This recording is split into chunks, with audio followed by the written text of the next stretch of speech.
Hmm.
Destiny every time. Morning, Wilco. I got that print. There's plenty of things that went wrong, so fixing them right now.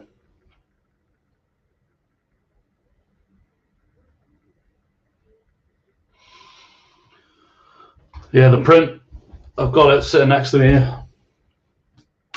There were some hollow areas that I needed to fix. I don't know why I keep bringing them up. Like the camera, it gets too blurry. The base was too thin. As you can see, it's all broken out. So I've thickened that. The talons are tiny. And they're really flimsy. So I've learned a lot there. When you print it, you cure it. You cure it with UV light, basically, to harden it. And you wash it with isopropyl alcohol as well to wash away all the gunky stuff. There was a huge hole under her shirt and between her flesh, so I'm just inflating her chest out because you don't see it anyway to stop that gap. And then I'm just going to push it back.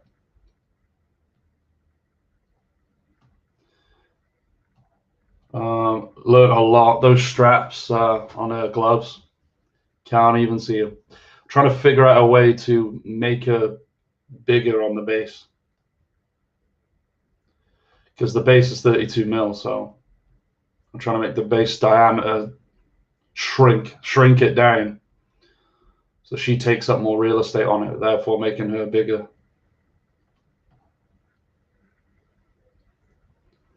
But yeah, she's cool. She's close.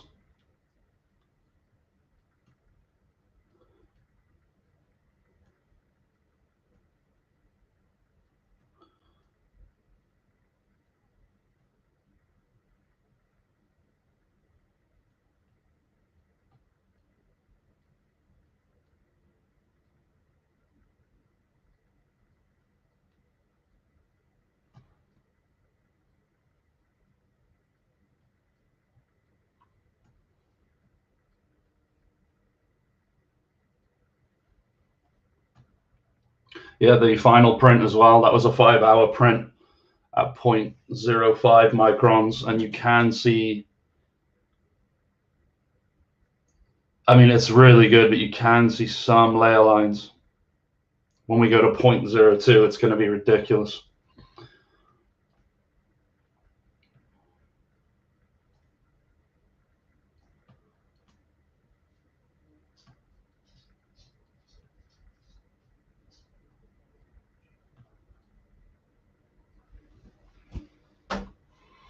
Yeah. And that cape, that goddamn cape. I mean, this is what's going to happen as I'm going to learn as we go. You can see the hairs, and if you washed it and highlighted it, they would stick out more. But they are more or less, I don't know how to put it. They don't jut out. There's no geometry really. It's still quite flat looking.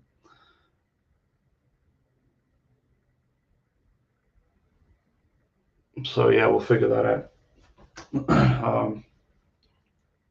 And so I really do have to design, like when I go from one mini to another, I'll get better, but the next one's got to have really chunky proportions, chunkier than I would otherwise do.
Yeah, friggin' will. Yeah, this is what I was saying about getting caught up in what's skinny. I'm worried about the hairs on a cape. And technically the talons are the worst bit. Like the worst bit, the skinniest that you can get, where it's like visible. So they really don't have to be that high detail at all. Like if we go back now, we look at the model now, the talons look quite chunky to me, and they're super skinny. So going thinner than that isn't recommended. The tail was decent. See, I thought the tail might look a bit chunky, to be fair, but perfect for the mini.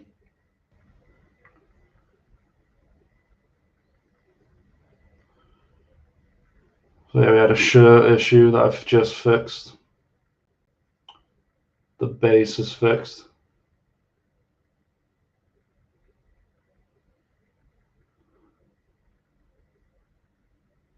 Everything else was pretty good.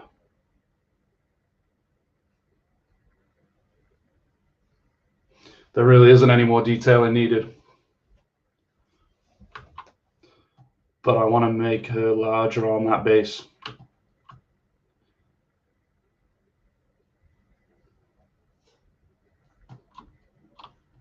just to see if I can get more detail to pop.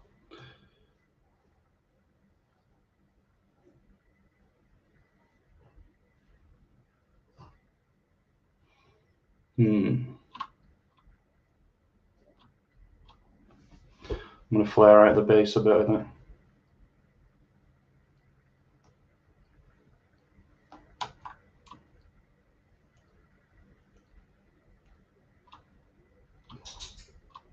Okay.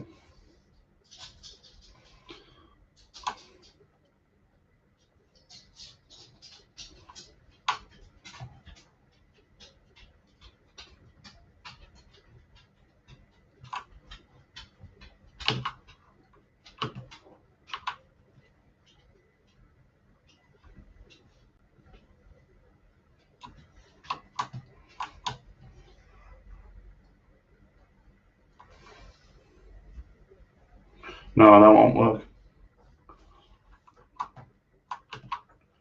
I could leave it.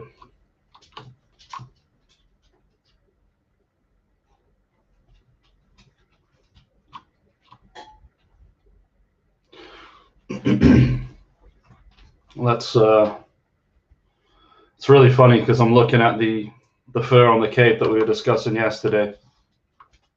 So I'm saying, like, these aren't individual hairs, and you can't even tell with the Mini anyway. You really can't.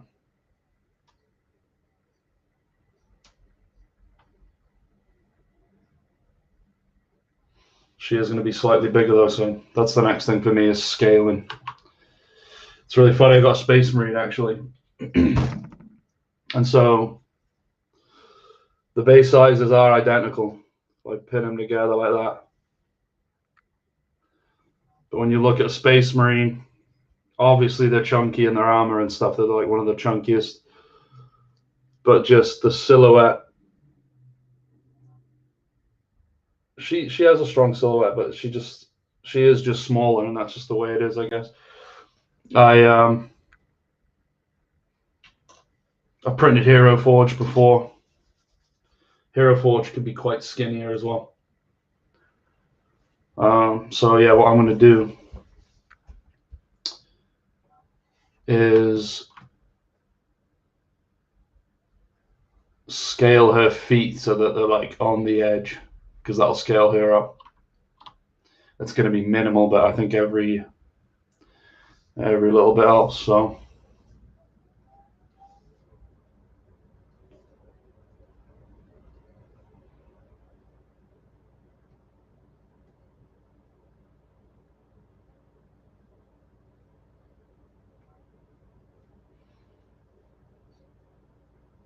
I'm not sure if there's anything else, to be honest. I will do those extra hairs on the cape just because showing the digital file off, I don't want people to be able to see, but the cross hatching on the belt barely comes through, like the weave. Excuse the light for a second. I've got a magnifying, I don't know if you can see it, right here I've got a magnifying lamp.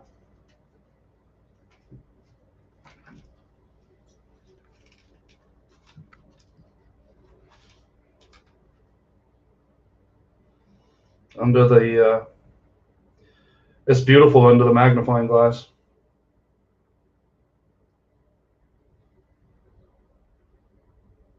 But yeah, it's crazy.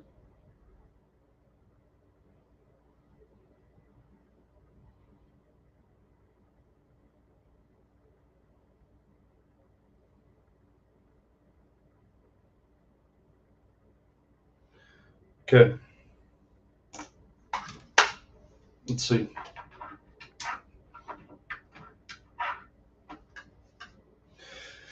So the micron layers will be smaller, yeah. But to be honest, the size of the details are the size of the details. So that's just the way that is. So, yeah. Lots of learning.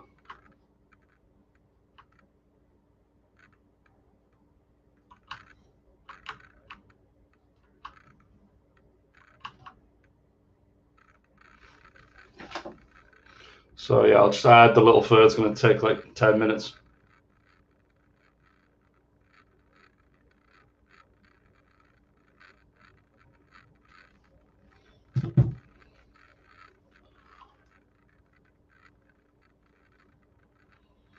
It was exciting though. I'm glad the print worked and it didn't fail. That's the main thing. But yeah, all this cross-hatching work on the shoulder, it's not even close to coming through.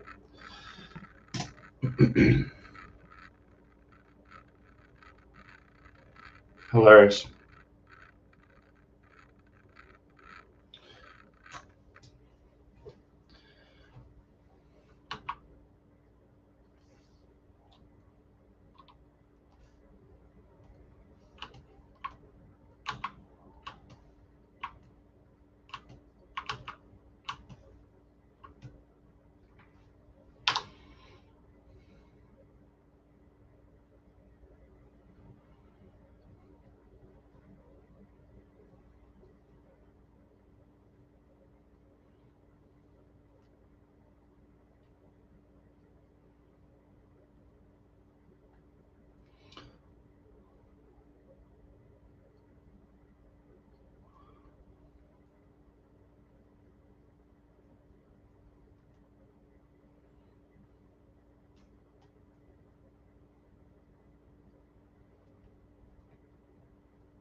Hey Phil, good morning.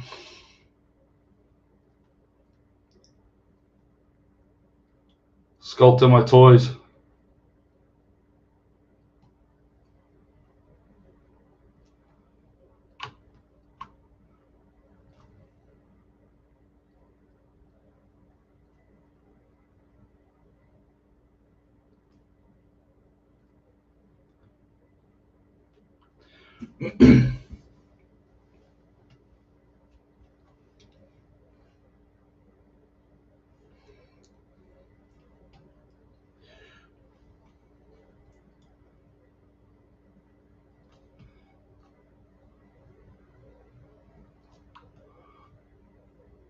I don't have to worry too much about these details,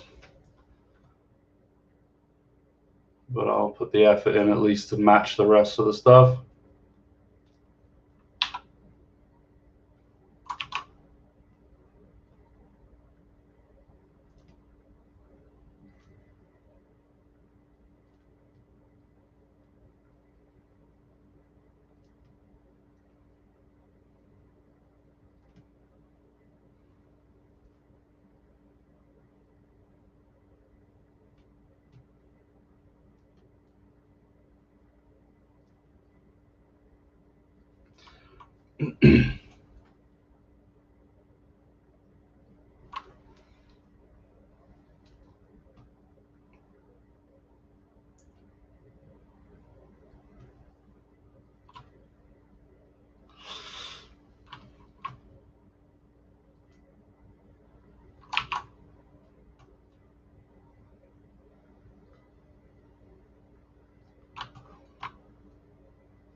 Had 7 streamers at one point just then. That's a new record. It's got to be.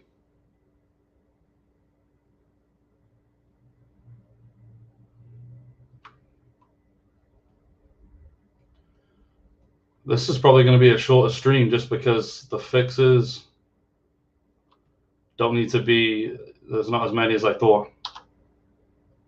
And when I print this at 0.2 microns, it's going to take about 12 hours to print. Hello, Marissa.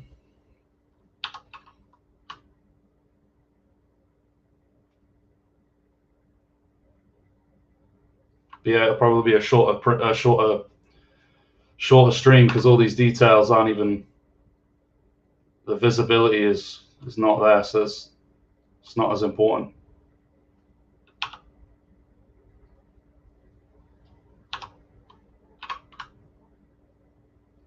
It's a shame because I love the detailing aspect, so I'm going to have to learn how to fake or how to make designs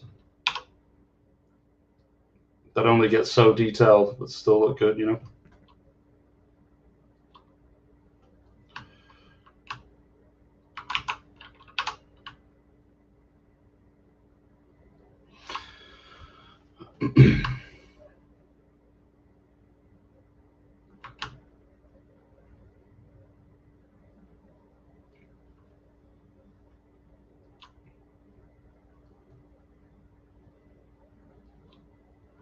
I want to be able to put music on this stream.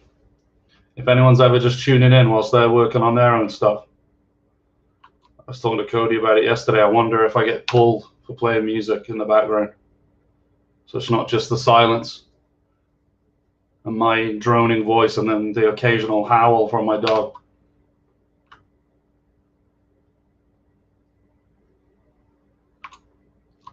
I don't know enough about streaming. I'll have to Google it.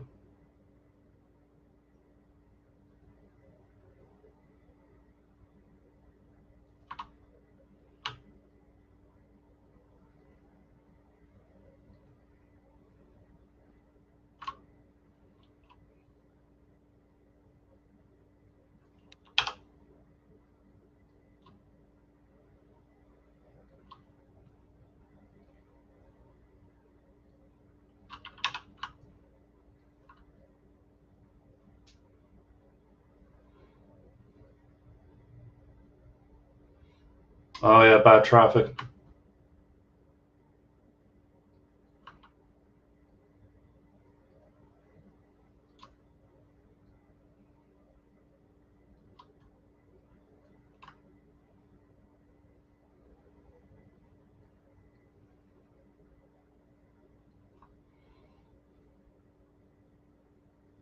Yeah, it's mostly me being quiet, Marissa. I'll talk if people ask questions. That's what I was talking about, putting music on.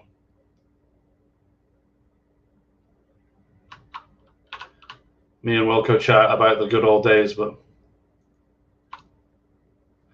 other than that, I have got people on Twitch too,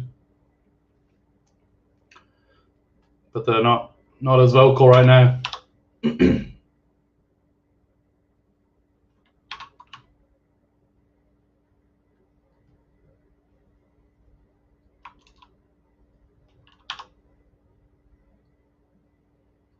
Keep your eyes on the road, though, go.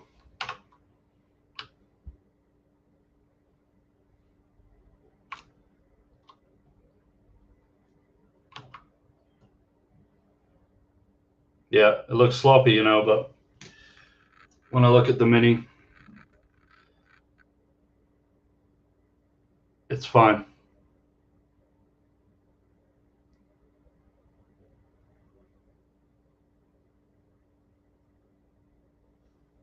I will say that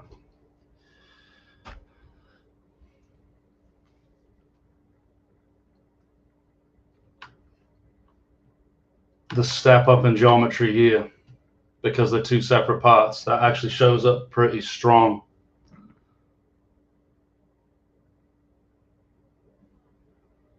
It actually looks kind of misleading. I don't know how to, I'm gonna have to move it, make it blend. even though I do like, in fact, there's a gap under there that just wasn't picked up on the Mini. So just gonna have this blend better. Yeah.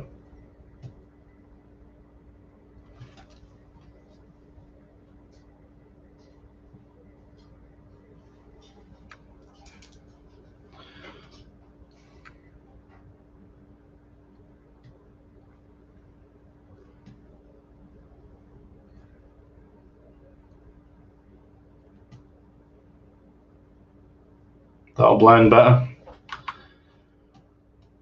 Okay.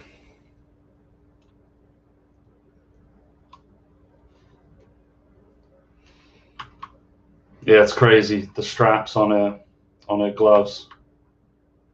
It's just a non-factor. What do we have here?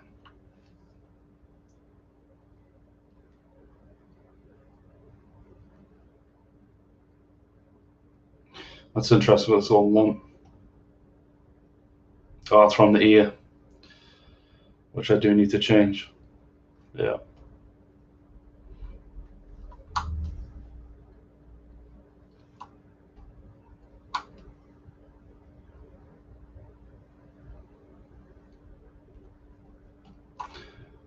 Let's rotate this out.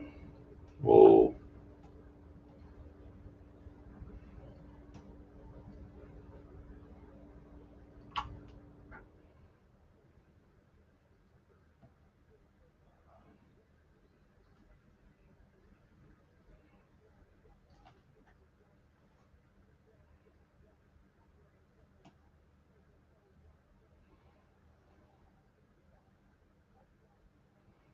There we go.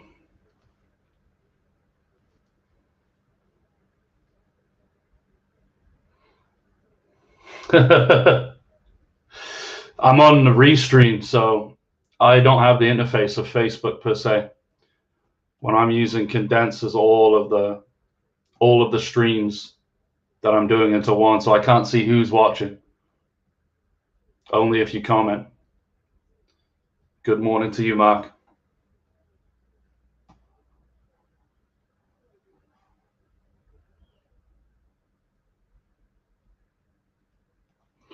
Okay, there's this floppy ear. Floppy wildebeest ear. Yeah, crazy though, the detail that's lost. So the next focus right now is to enlarge her as best I can on the 32mm base. I'll save really quick.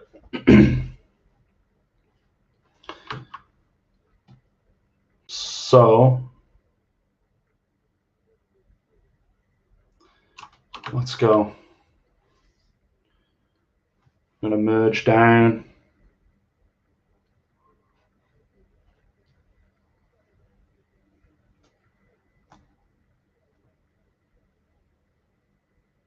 I want to keep the bases separate.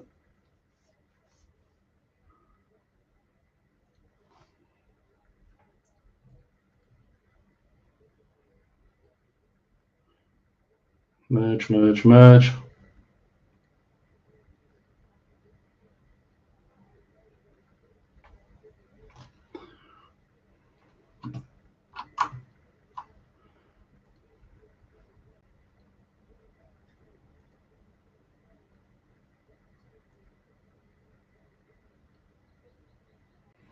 Okay.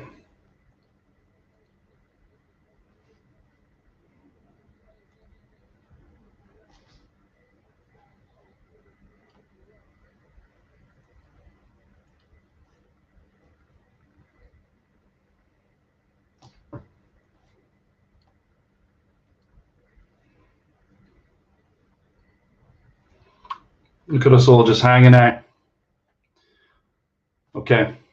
Son of a gun. I thought it was more polygons than that. Is this one just crazy? So it's about 6 million polygons. I thought we were dealing with like 14 or 15 million. I may be mistaken. So at this point, all I can really do is just scale her to the edge of the base and try and get as much size as I can out of it. I'll just do a universal. So even that is a big deal. And of course, the transforms are off.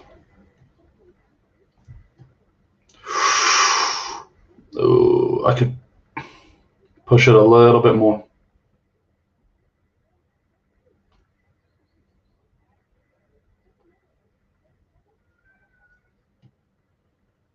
That's really not going to add too much more. And that's all I can really do.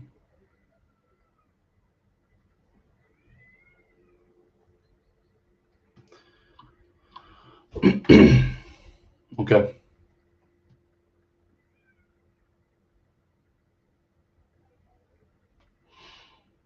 Okay, so this is going to be ready to print, more or less.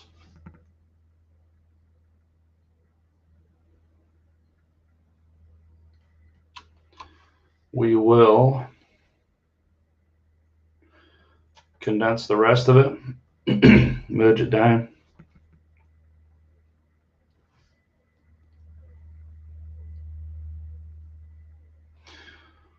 $6.7 million. Let me check the mini I've got here just in case there's anything I missed. I fixed the base, fixed the ear, fixed the t-shirt. Yep. Okay. Export.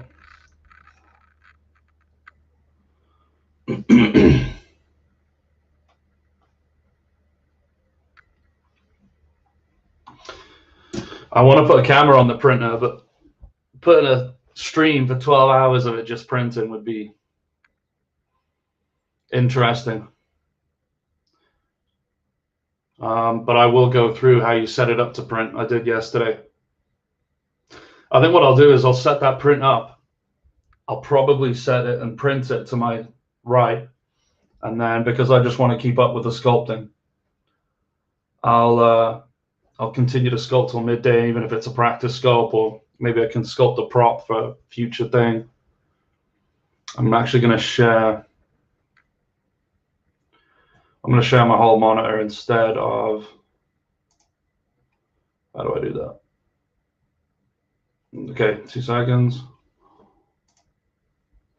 We'll do the entire screen.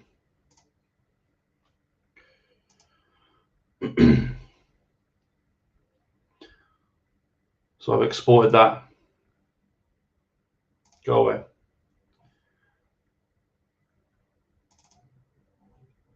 Do Chi2 box. This is called slicing software, and this is how we make it into a multi-layered cake. And when I say multi-layered, I mean like 2,000 layers. Yesterday, I set it up to print kind of like a demo model, which is the one I've got here. This time, we're going to print for final.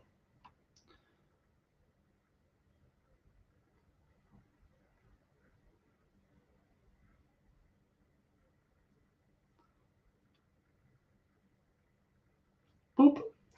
So what we have on the screen would be super tiny, like my pinky finger now. To scale it, we take the scale, and then the x-axis, her claws are slightly bigger now. I'm not sure how I'd figure that out.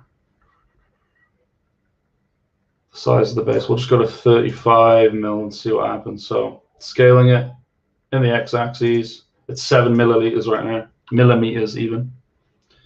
We'll do 35 mil. And she looks massive, but she's still only going to be this big. Tiny, tiny, tiny.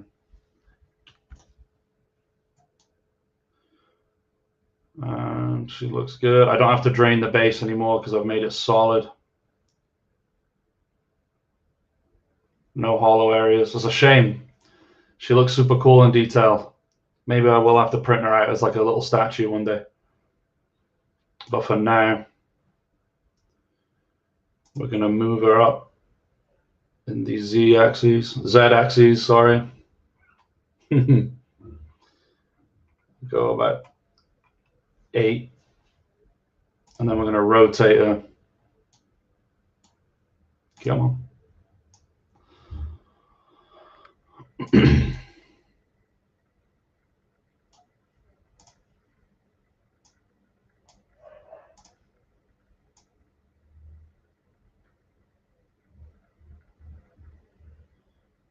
Go like this.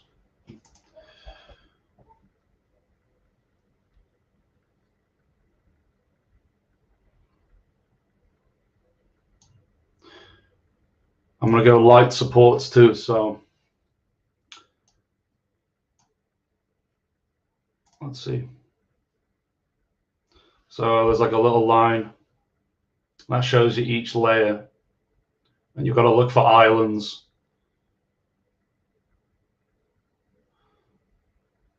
Actually, I went base first, didn't I, last time? And it was a successful print, so I'm going to rotate it.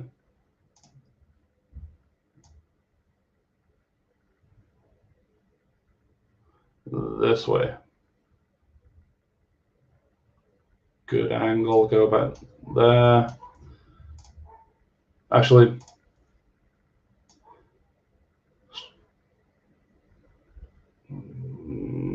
about there. And I'm going to move it back up again.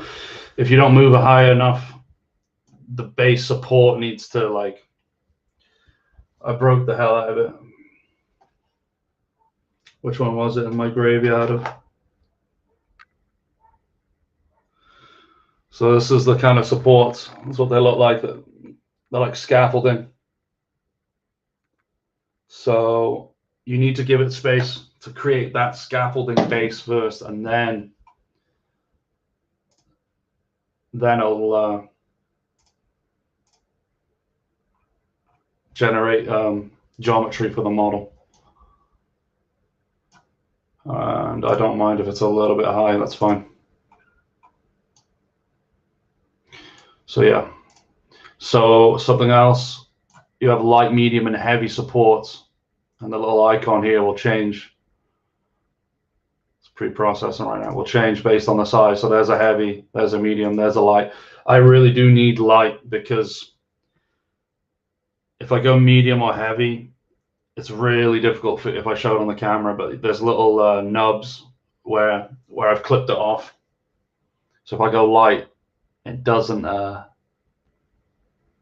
ruin it as bad. So we will keep it light, keep it light. And we're going to generate all right now. So it's going to generate the supports. There's a whole bunch of them. And then it's my job now to look to see if it's missed anything.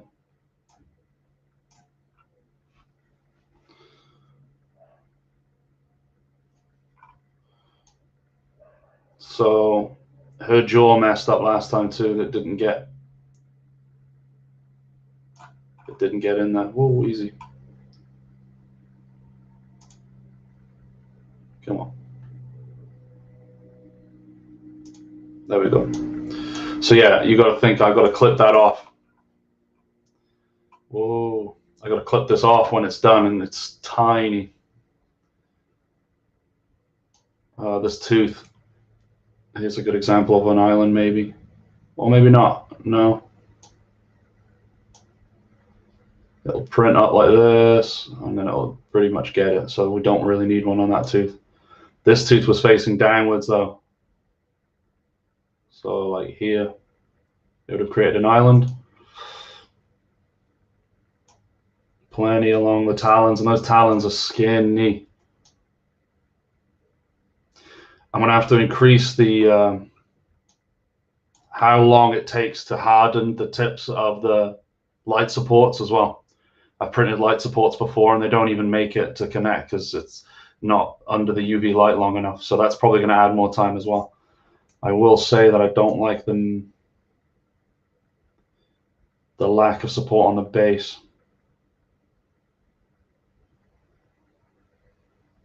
So what I like to do is, if I go heavy, I can add some myself by hand. And I don't care if they're heavy underneath the base because you're not going to see it. I'll just add. There's this thing where you can save resin, but I think using up more resin for supports is way less painful than a failed print. Now, like I said, I think it'll be more than 12 hours now because I'm going to up the resolution. This should be plenty strong enough. But I'll be heartbroken if I get up at midnight tonight and it's failed. Okay. It's a good amount of support, I think. I don't see any problem areas. The ears are captured. The tail, the loincloth at the back. So we'll go to settings again.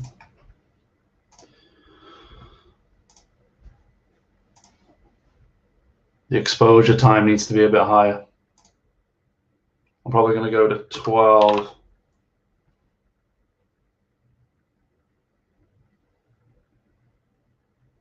So straight away, I know the 70 seconds per bottom exposure, and I'm doing 12. So that's over 700 seconds. Just, I don't know what that is in minutes. I'm not going to do the math right now, but it's already going to take a fair amount of time, a chunk of minutes, just to do the first 12 layers, which is essentially the beginning of the space to make sure it sticks on the plate. And it's funny, I thought I could batch print her. I think if I rotated her, I could probably fit 2, maybe 3 at a time. Because I think that is the end game, is I'll actually print these myself, Etsy and stuff like that, and ship them. So I've got to think about that too, like how much I can fit. And that's where bigger printers come in handy, and there's newer printers with quicker LCD screens. But I figure if I keep to my old one, if I can print it on my old printer, then anyone can print it, because this is like one of the first ever printers that dropped.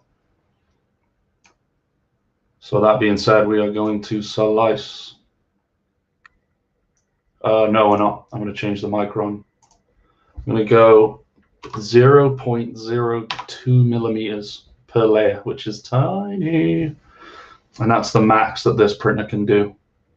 And I mean, if you can go to 0.1, I imagine the cost of a printer that can go to 0.1 is way more. And it's diminishing returns at that point, because it's,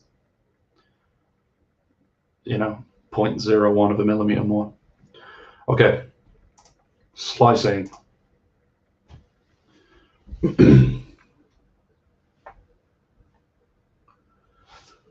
going to take a second.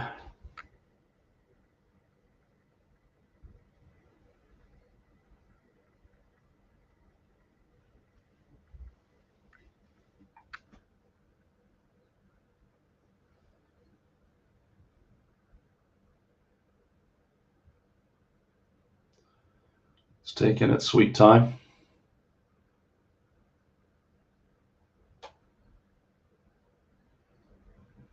Boom. Then it's like an X-ray at this point. So this is what the very first layer looks like. And then as I scroll upwards, those are the little supports. It's time to congeal together to get ready to support. We've got the base, grows into the foot. I don't see any islands.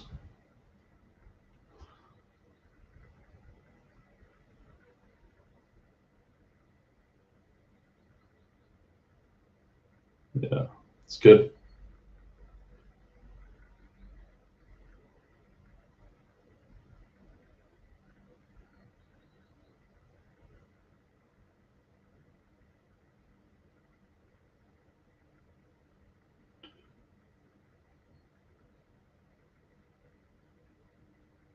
Perfect. Okay.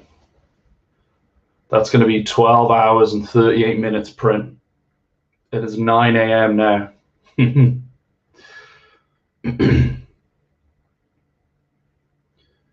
So we'll save. Nami sliced.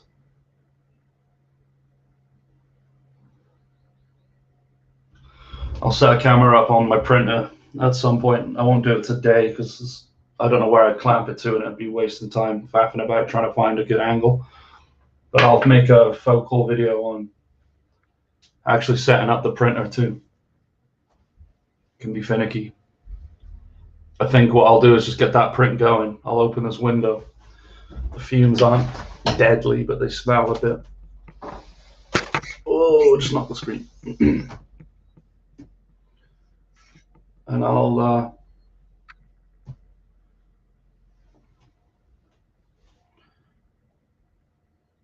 start sculpting. Maybe I could get into the Warthog Knight. I'll take the male base mesh that I've got. Okay. So it's written successfully. I've got a little USB stick that you plug into the printer that houses all the 3D files. So I'll plug that in.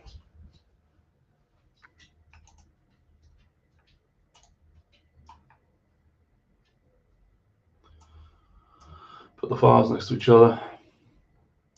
Whoa, or not. I'm gonna get rid of this one.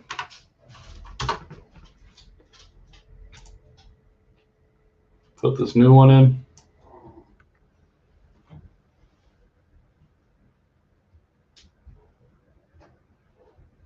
Done. I'm gonna eject it.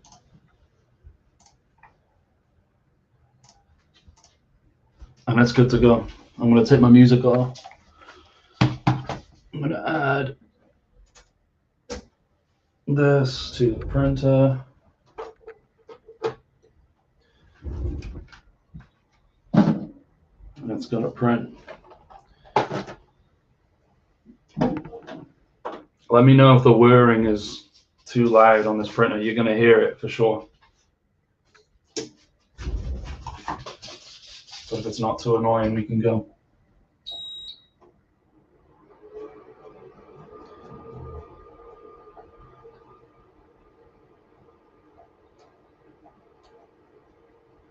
Okay.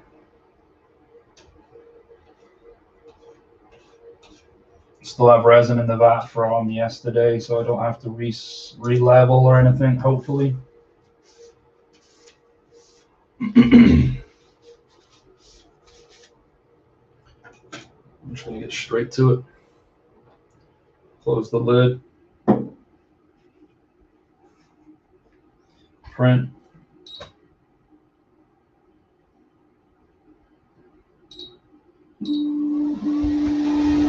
And whatever you can hear now is as loud as it's gonna get.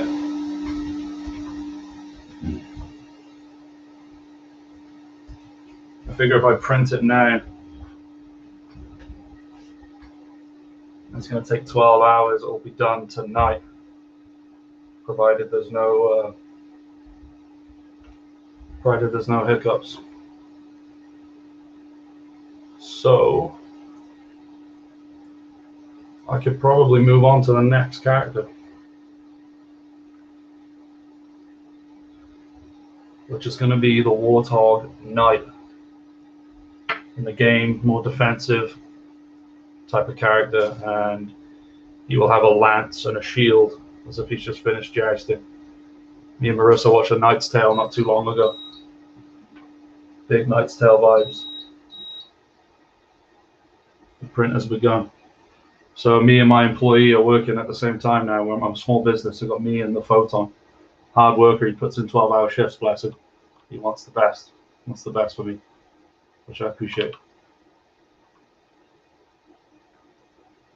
So I'm going to do a new document. Don't have to save it. I'm going to load Nami again. I'm going to keep that base, so they'll have a uniform base.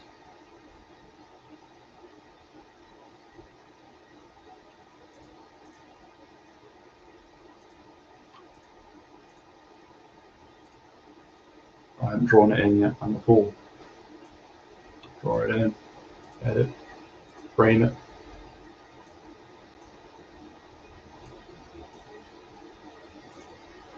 So I'll keep this base. Everything else must go.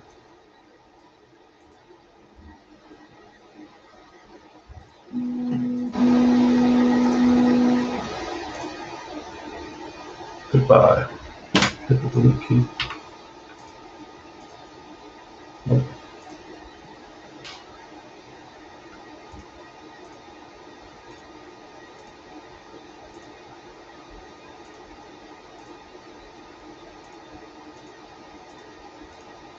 This is going to be fun. I'm going to be cross-referencing a lot of reference material to make sure I get the look of the warthog correct. So I'm going to import, oh sorry, I'm going to load a tool, insert a tool. No, I'm not.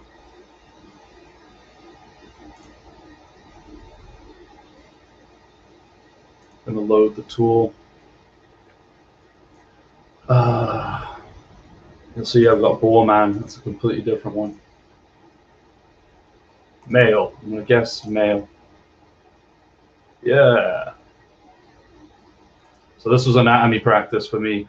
It's not bad. I did this one when I was making Lurtz from Lord of the Rings. Oh, it's got rid of my friggin'... Let's see. There we go. But it's been condensed, I think. But yeah, this is a base mesh from when I did Lurtz. So it is cheating. I wouldn't say this is perfect anatomy either. There's always stuff that can be improved, especially anatomy-wise. But I'm trying to make a character a weak, and it just makes sense to cut corners where I can. And obviously, this isn't going to be the be-all, end-all either. This guy's going to have hoof feet, and we don't have a head or anything like that. So the first thing I'm going to do is just kind of get the gesture and pose him. I've got to think actually. So whilst he's in a symmetrical pose, it saves me a whole bunch of time, because I only have to sculpt half a character, obviously, because it mirrors it on the other side. So what you do is you get the anatomy first of everything that I want, then I'll kind of hunch him over and stuff. And to be fair, if I've got clothes on him and stuff, he's probably going to have gloves on. So how I want his hands to look isn't as important anatomy-wise. His feet are probably going to be the biggest thing that show. And even then, having said that,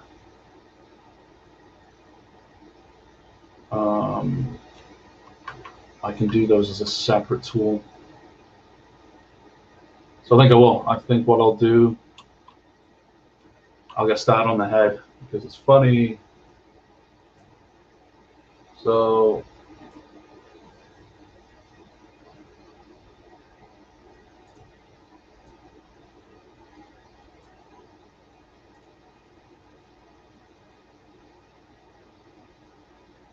let's see.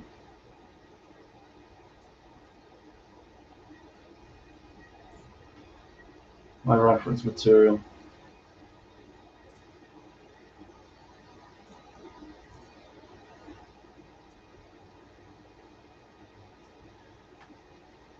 Warthog head images, and yeah, perfect.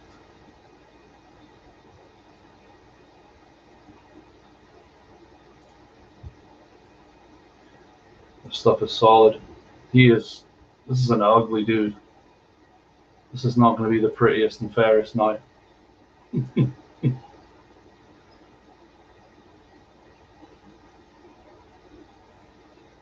So I'm going to go between the side and the front. So let's get the side view of this strange beast.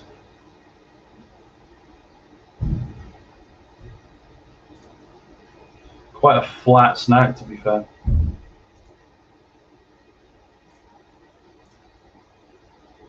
I don't think I'm only sharing ZBrush, aren't I?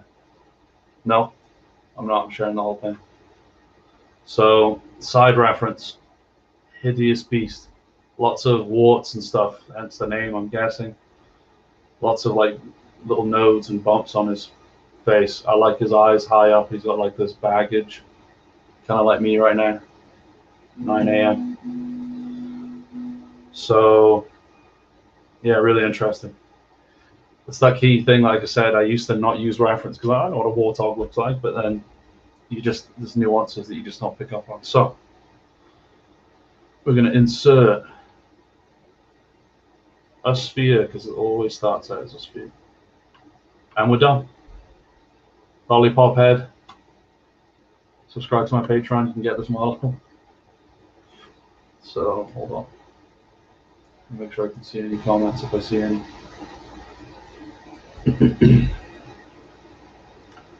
Make sure we got symmetry on. I press the X key. It gives me symmetry. And really now we just use the move tool like no one's business and start pushing it around. And this is where it looks funny to begin with. All that refining towards the end is nothing compared to the, I've got to try and discover the shape and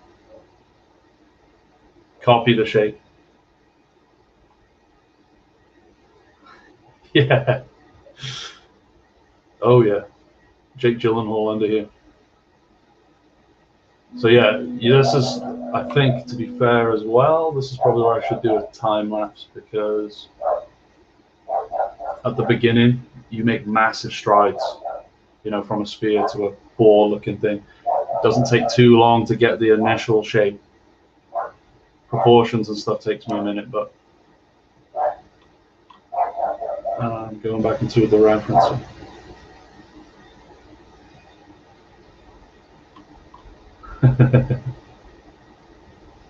We just push it together. And at this point, you want to stay low polygon. If we had millions of polygons, it just makes the pushing and moving of the shape more difficult, and it gets more bumps and stuff like that. So right now, we're fine to stay as low res as possible, and that's what I'll do. At least it's a bad habit of most beginners on ZBrush. They just want to dive straight in and start doing like nipple detail or hairs. You should really block out the forms first and get them right, proportions and all that stuff. You ever look at other people's art and it's just slightly off, like the legs are a bit too long or they're just not quite the right shape. It's because they haven't spent the time at the beginning making sure everything's. So his head's going to be forward actually because he's kind of got like a long neck. Well, not a long neck, but he's a bipedal with making the bipedal. He's going to be standing upright, obviously, so the head's going to be lurched forward a bit. Neighbor's dog is going crazy right now. Go back to drawing. Back to the move tool. The snap actually runs right down as well. Runs. Let me see. It's quite long.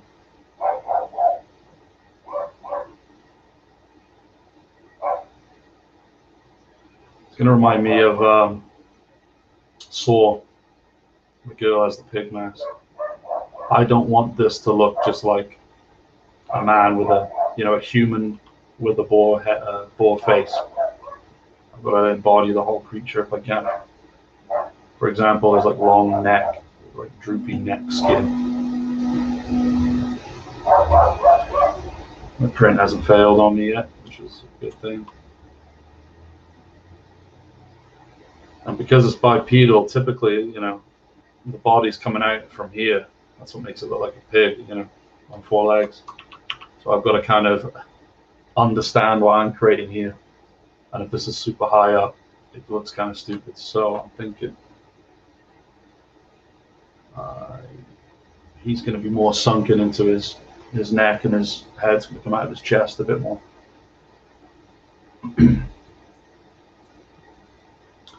But just want to get the main shape of the head first before I I'm not so concerned about its relationship with the rest of the body. In fact, I could isolate it if I wanted. I'm just keeping the rest there just to give you an idea for scale. Just clean up the shapes that I've made so far. Looking kind of alligator-ish. This is a really good example of why you dynamesh. So don't forget that this was a sphere the whole time. And so this pinch is saying, hey, this was a round object and all the faces ended with a point. There'll be another one at the bottom too. So I'll dynamesh, which is a tool that redistributes the polygons. Not to say, hey, we're a sphere, but just to read the shape that I've made and move the polygons around accordingly. It's a powerful tool.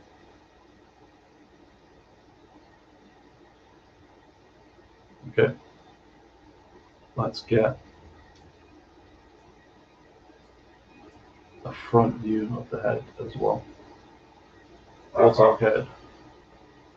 Brush. We'll go with, so he's a handsome chap.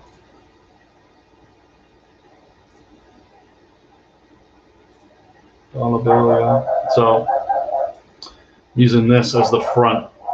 So with a good side and front profile, we should be good. And the two handsome chaps that are picked are similar looking. Put that off to the side. I'll shrink it a little bit.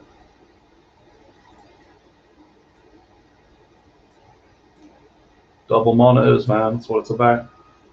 That's what's really cool about VR sculpting. Actually, when you're in VR, you can just, you're in a void, so you can just have like all your reference images like all around you. It's pretty amazing. Go with ZBrush for now. Okay, so when I look at the front, we obviously have this. What a design. Whoever's responsible for the design of the warthog, I won't get too philosophical, but what a hideous bloke. Kind of concaves a bit here. Creates another little nub and concaves again here.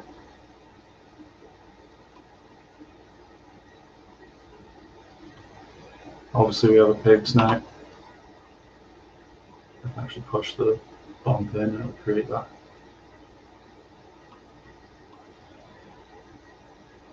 It's more cylindrical as opposed to round.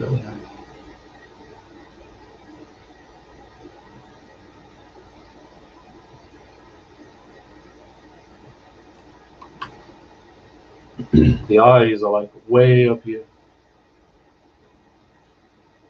So I want to create two little bumps.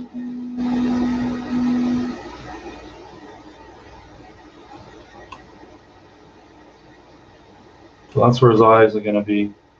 And I love the broad profile. The eyebrows are here. Then it just, you know, it's not so concave. You see? It actually runs down.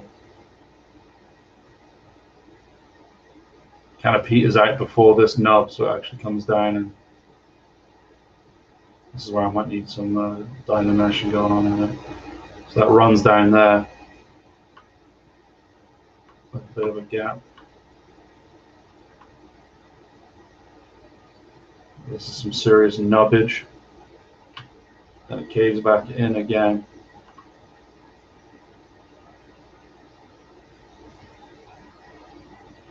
How did that move tool? This is quite flat, it's not raised like that. Yeah.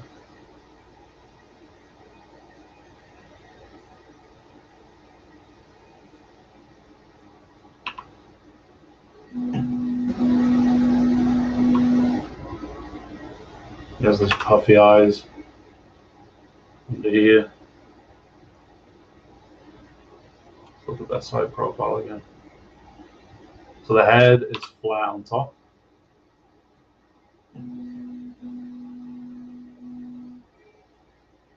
Go bigger, have more of an influence on the shape. In fact, in between this area, lower than the eyes actually stick out a bit.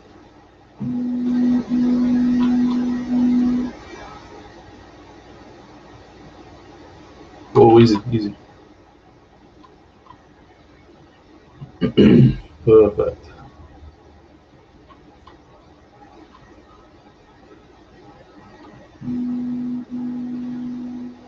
Okay. This knob, define it a bit more. It really is sticky out here like that. On the side profiles, just ahead of the eye.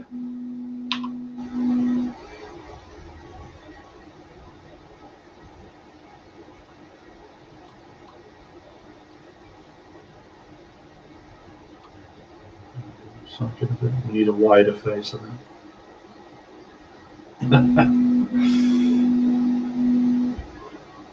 Okay. Cheeks again pulled because I've moved it a lot. Just ahead of the eye, and it's quite low down, which I've got maybe a bit higher. Go back to this profile. Go quite wavy here.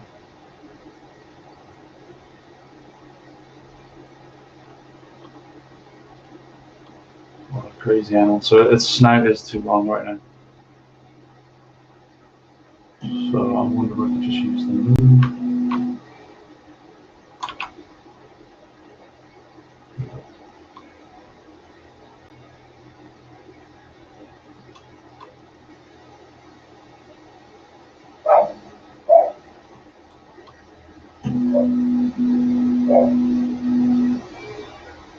So these knobs aren't up on top like I've got. That's probably because I moved a bunch. More down on the side. So you can see how the move tool just breaks everything. So it's probably best to just smooth that out. Now that I've rescaled them, and just draw them out again. And this isn't quite that.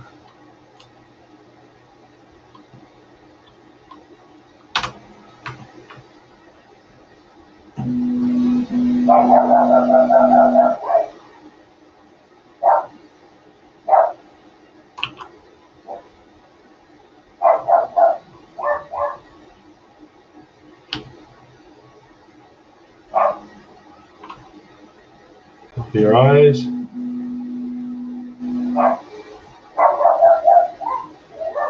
Oh, someone needs to make this dog happy.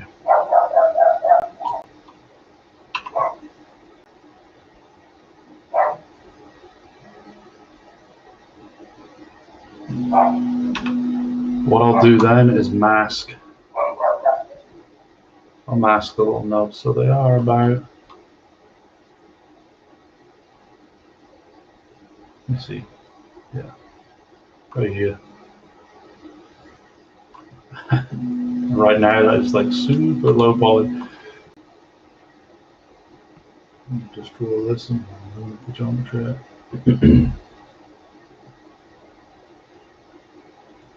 Kind of comes forward.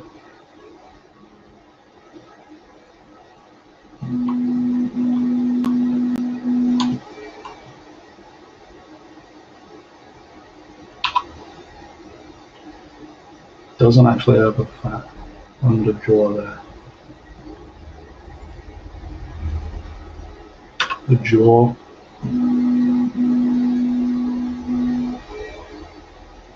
Quite interesting.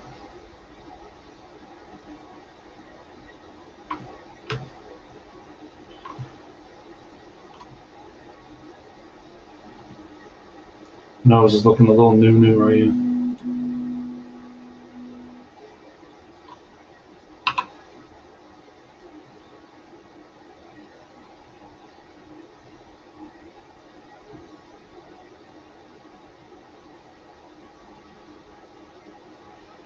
Looks formidable. That the broadness of that snout is super cool. I'm going to Dynamesh right now, so we're going to geometry. And this is how we'll redistribute the polygons. So just obviously, especially these tusks, they're so broken out because there's not enough geometry to capture what I'm trying to do. But just take a look at the triangles that we've got on the squares and see how they change. Bump that to whatever the closest is to 200. So boom, Dynamesh straight away. We've gone to 64,000 polys, which is still quite low-ish for a head, especially usually the face or a head of something. It's the most high poly, but you can tell it's cleaner distribution. So I can now go in and smooth, and I'll clean all that up.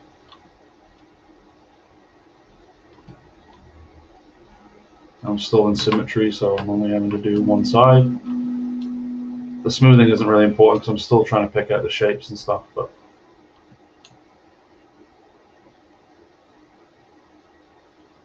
I'm getting somewhere. That little point from the sphere is now gone, and we have our amorphous blob. Let's look at these ears. They kind of they sit up about here. And use the move tool. There's going to be some rough geometry again.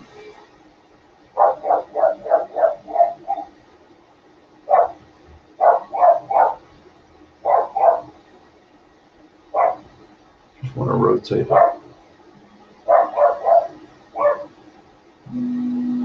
They're going to twist and become quite flared open. So with the move tool again, let's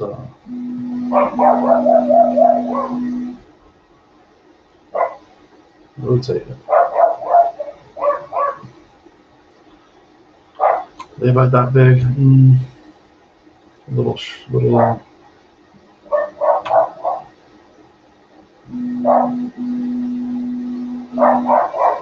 shorter than that.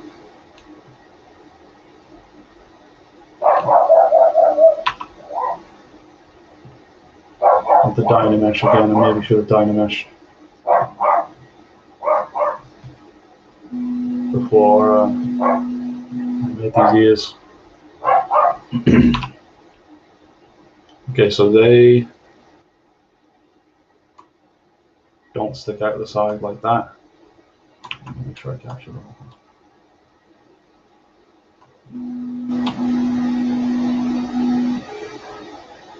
Wrong key.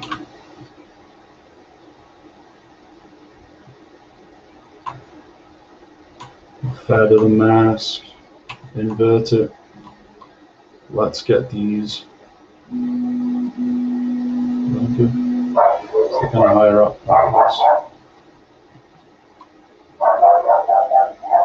Right behind the ears, eyes even. I'm going to use the move tool, so there's really stretched geometry again. It's pretty ugly. It's going to get uglier as I move it around.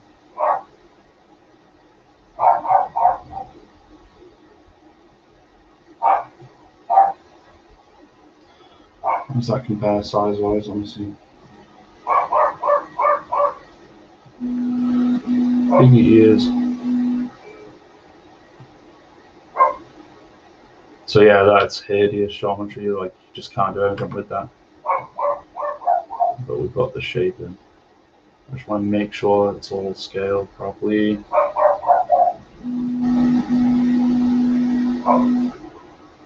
Ugh. Not bad. So let's Dynamesh again. Did it do it? I'll click it one more time. Oh, it's because it's masked. I have to clear the mask. So boom. So we got about 4,000 more polys. Still quite bad geometry. I should be able to. There we go.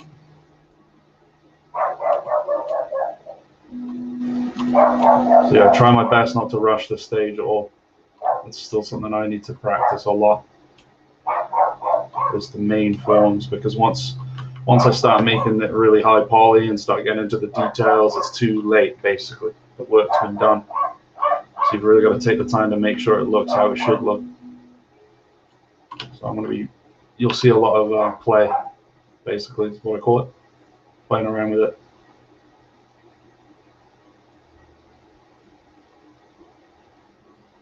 Use the inflate tool. These aren't really spikes as they are nubs. I want to inflate the ends just to make them, yeah, like that.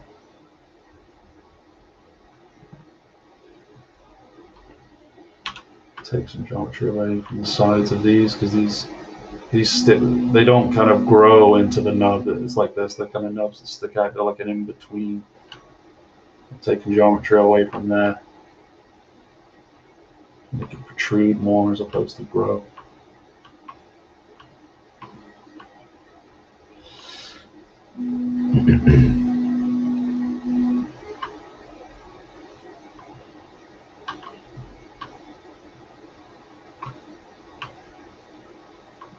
And we can use the move tool as well. Ooh, save. Let's get the first save. I'm probably going to need to make more folders now. But for now, this character is for number 1.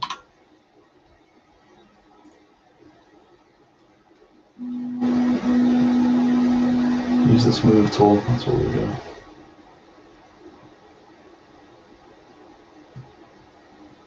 Smooth down.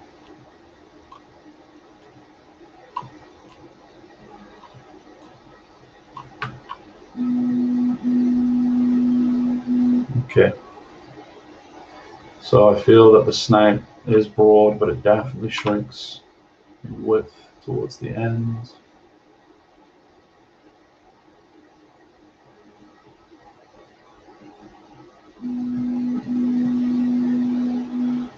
And under that snout, we do actually have a mouth, so the snout is only the top. We have a, let me just roughly put in this jaw, so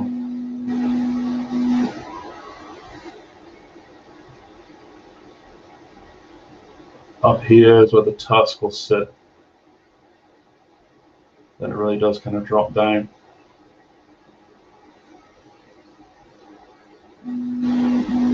Well, I want to see it's the snout, so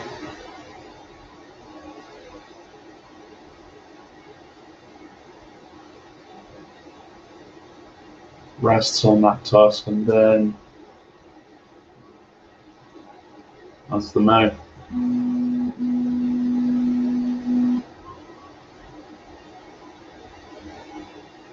So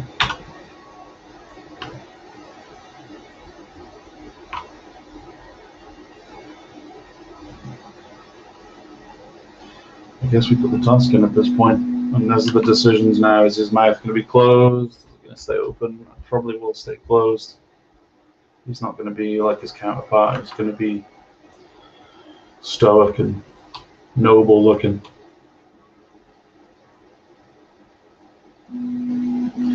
Some mean tusks. This tusk design too. Whoa. That's because I've mirrored it.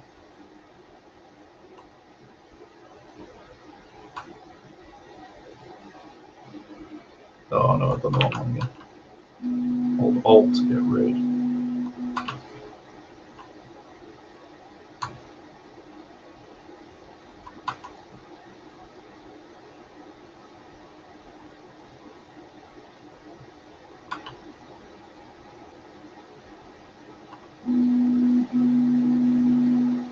Okay.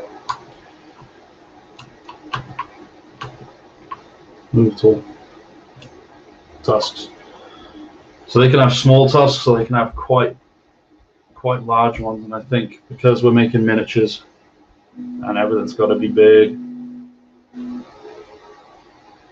we'll go large. And with the mask, I just take it again. Just want the end of it, if I can grab it. Do you know what, I'll switch to the pen and paint it on. Nope, not the curved pen. Just the regular pen. I could feather it, but there's such bad geometry, it doesn't really matter.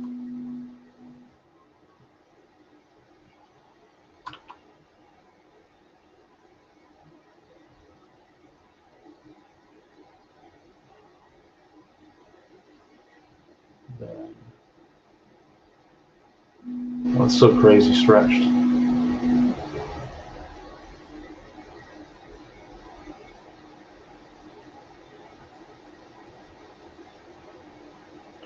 Oh, it almost looks like a mustache. It's like a play on the whole Noble Knight thing I could do.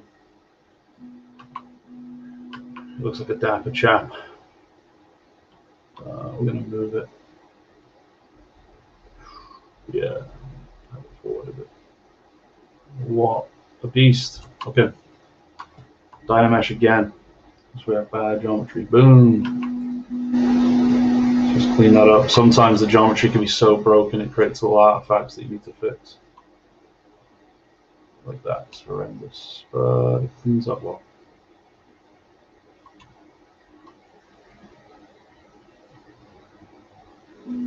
So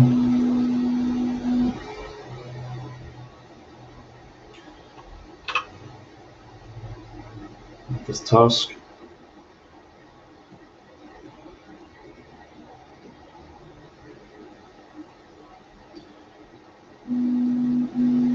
Looking at the relationship between the bottom jaw now.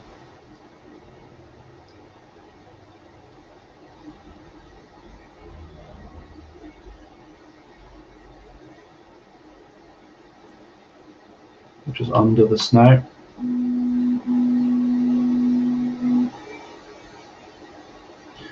Still think the snout is possibly too wide. Oh no, maybe it's. Never look at this shape. The snout goes beyond the.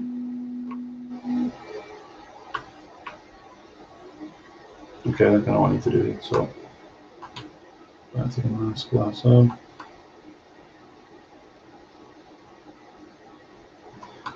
I'm going to break it again. I think the tusks need to be higher up slightly. There needs to be more room.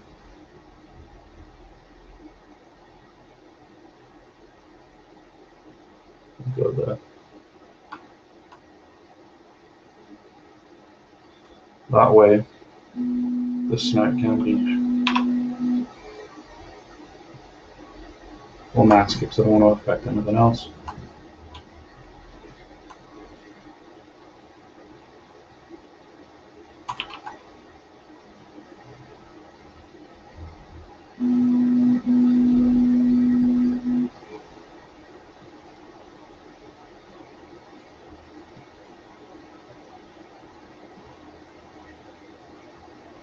Then,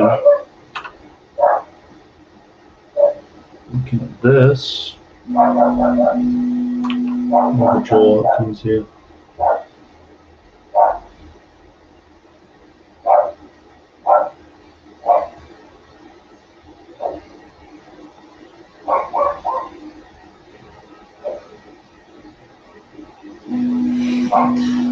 Yeah, it's starting to get character already.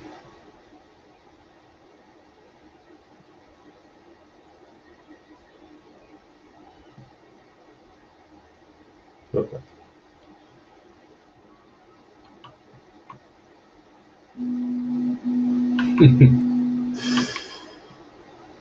Looks pretty funny as is.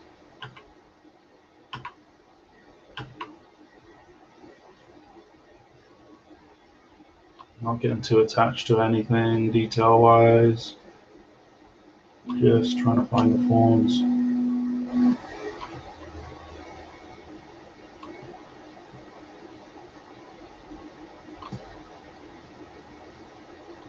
Is it still flat? Yeah, it's relatively flat.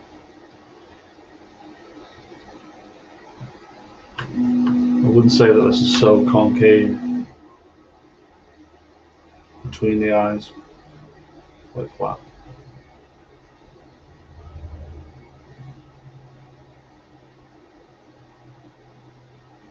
There we go.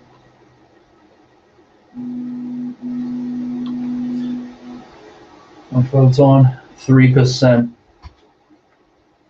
37 minutes has elapsed even. 80 layers out of 2,356, 11 and a half hours to go. Okay. So, yeah, this just peters out down here.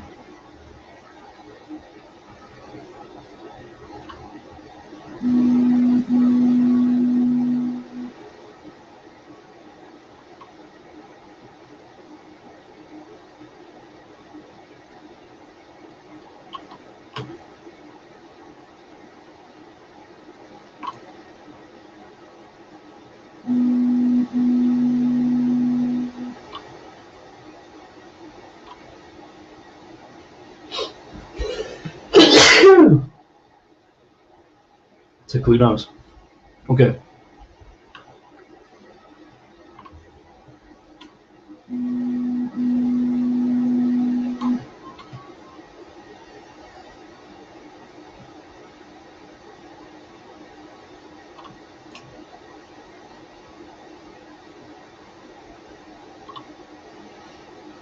Now I get a good look at this. So I would say it pinches more towards the top.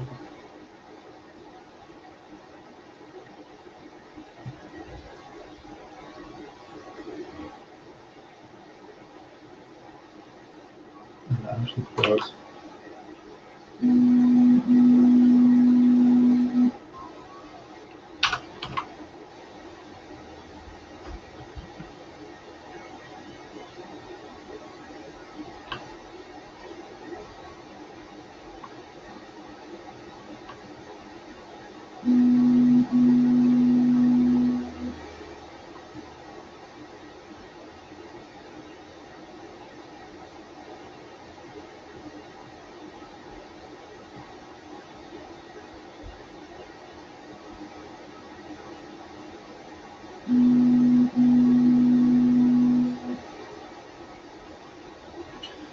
Okay.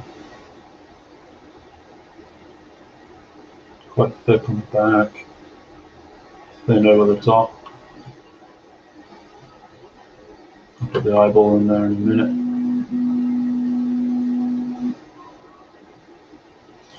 Just looks older as well because it's a warthog.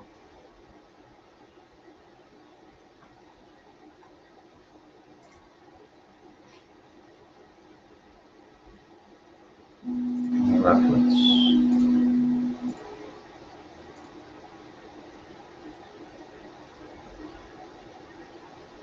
Okay. Side on here.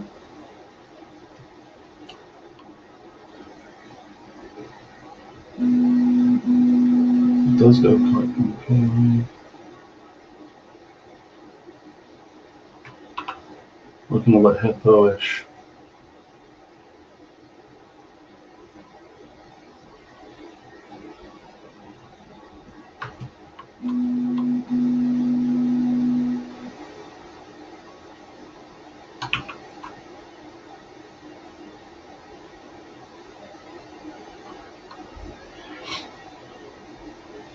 I have drawn 0 concepts.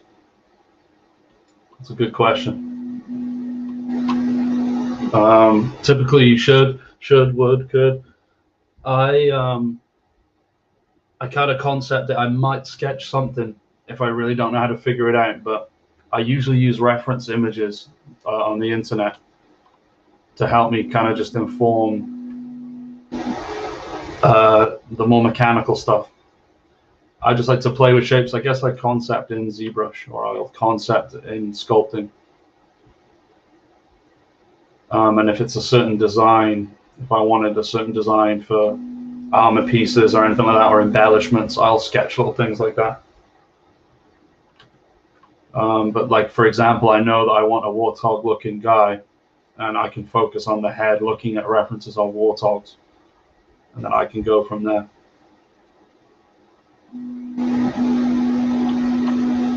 Yeah, I think I just get more enjoyment out of it. I think I was discussing with Wilco yesterday. The concepting and stuff like that, I don't get as much enjoyment out of just trying it out in 3D first.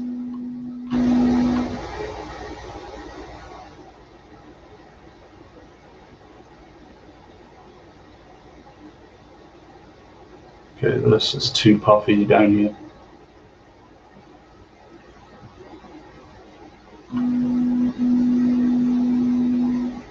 And then actually,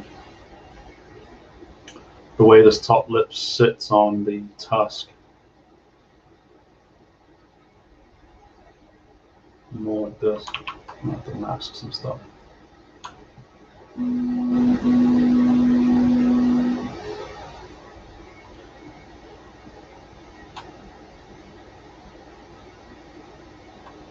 Uh-oh.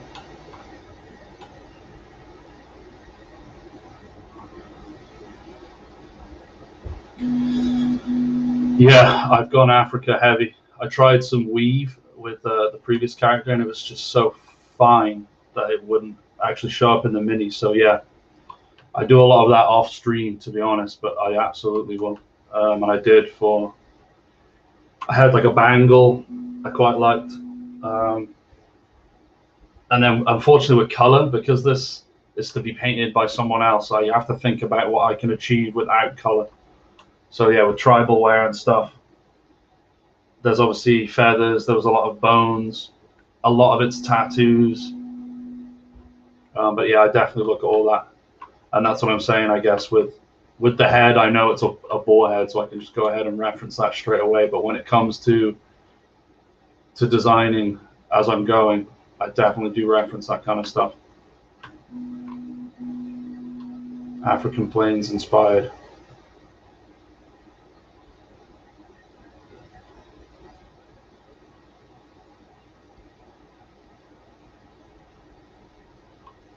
I'll ruin the tusk a bit here, but needs must.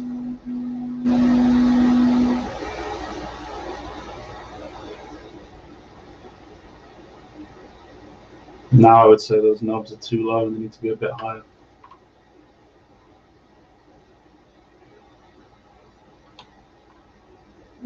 How bad will this go? Let's see. Not too bad.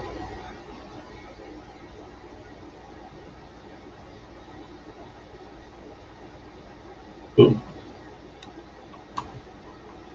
So let's fix some of this.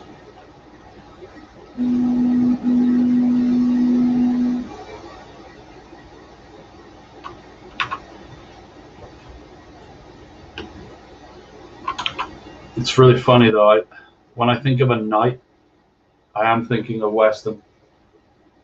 Yeah, exactly. I said it as I read it. Yeah, so that's where you have the luxury of just saying, well, it's my world, so it's going to be this, this, and this. So I do want plate. You're absolutely right. There's no. I mean, you said it's rare. I don't even think I can think of a single example of an African dude walking around full plate armor. So I want elements of plate at least. So we'll see, because you have to think about all those things. It doesn't really make sense. If I'm saying he's from a place that's as arid as Africa can be and warm, would it even make sense to have full plate? So that's all part of the fun though, 100%.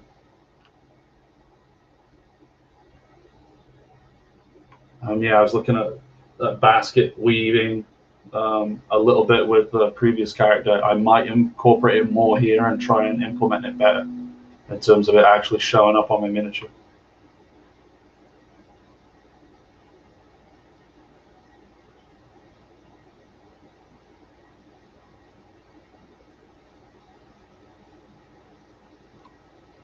World building 101. Stone would be sweet. Yeah, and with chitin, I feel like there's an insect realm within me somewhere down the road, so it's like reserving that. Feathers, like embellishments and things like that. Yeah, it'll be interesting. Be interesting to see what we end up with.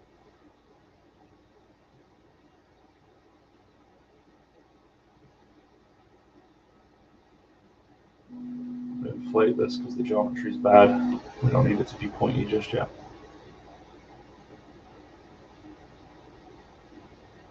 Yeah, as long as we end up with something interesting looking,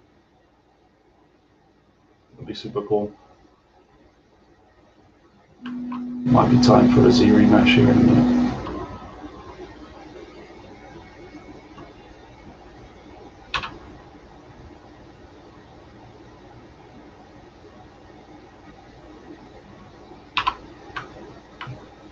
Let's pull this in.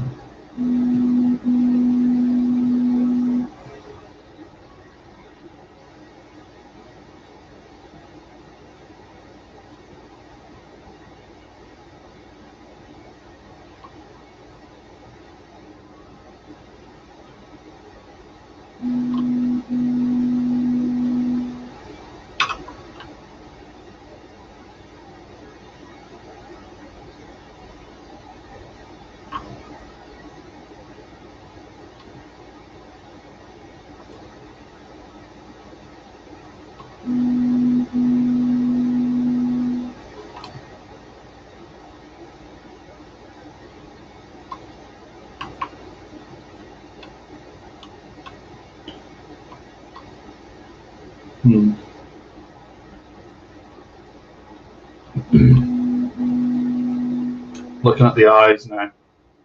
Humans have eyes that face forward. They're at the front of our face. This animal, amongst many, it's more side.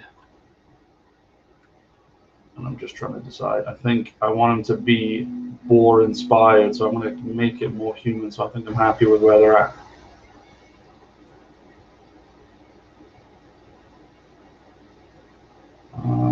Let's see. I do want him to be a portly fellow, so we'll start making the neck more jowls. Even though this boar, the face is quite skinny, and then if it's the neck that gets kind of fat after it, for us, we're gonna have it store some fat in the cheeks and also the neck, which is quite chunky now.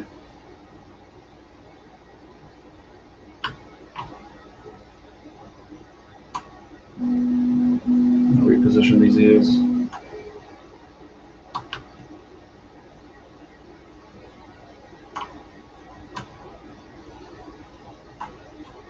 I think a simple rotate to begin with.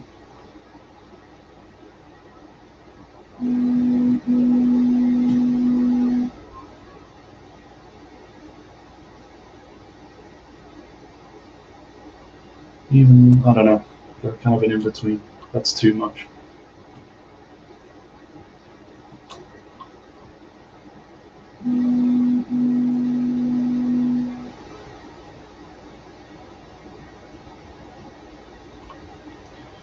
Tricky.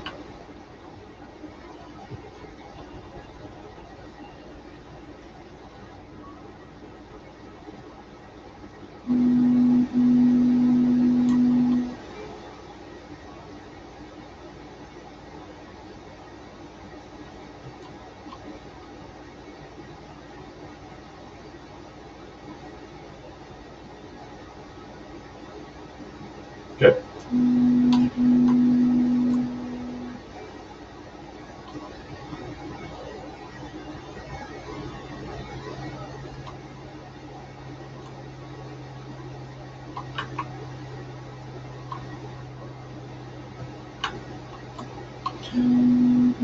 So this is tricky too. Oh yeah, pangolin. Now you make me think I should have just done a pangolin. That would have been insane. Yeah, it's tricky. It gets a lot into the world building. Obviously, I'm just sitting here sculpting, and I have to represent whatever I'm sculpting accurately to make it look like what I'm trying to achieve.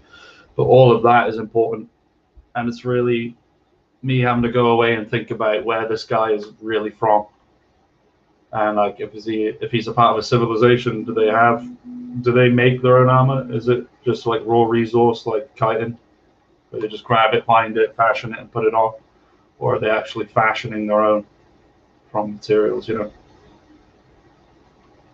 both are completely feasible.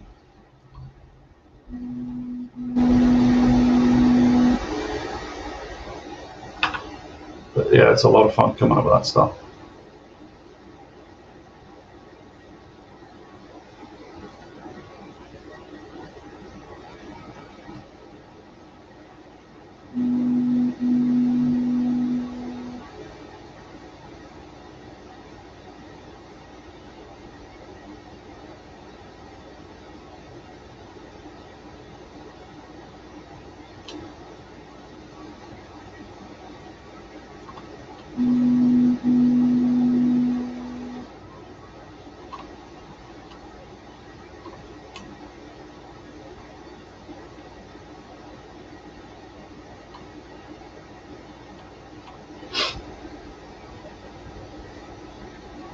Check it out.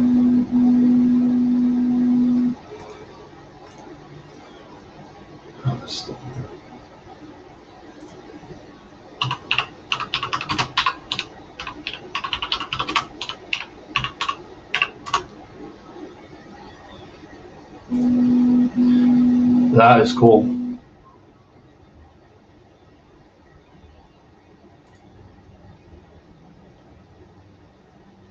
Yeah, that is super cool.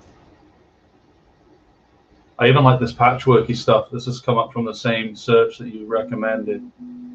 Open image use tab. So even this dude, this like patchworky vibe of just like, that's kind of leather though. But like doing that with little small bits of plate or something. Yeah. This looks like it's a more of a role play because he's rocking Nike shin guards, but definitely there's some really good stuff here.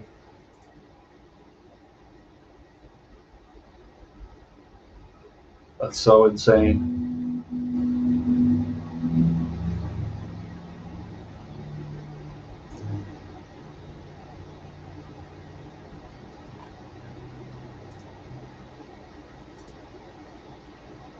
Yeah, layered for sure.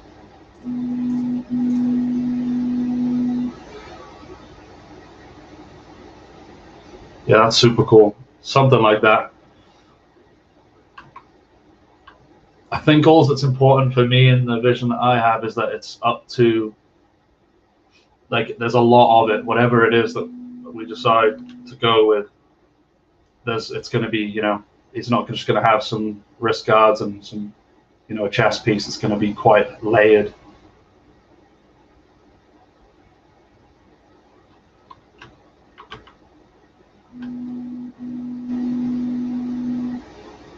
Let's do it. Some move tool.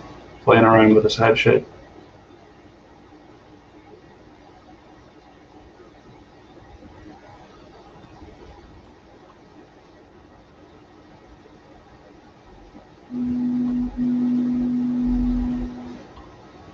Okay.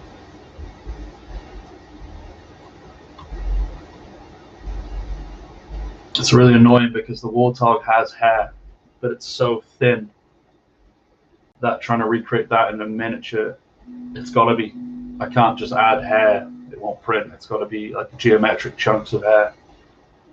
So I'm going to add, I'm going to kind of do an in-between, kind of like facial hair type thing.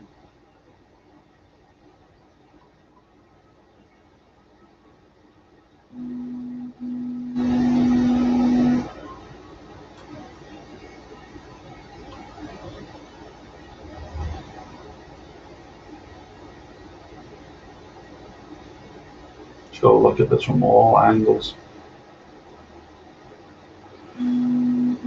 Good.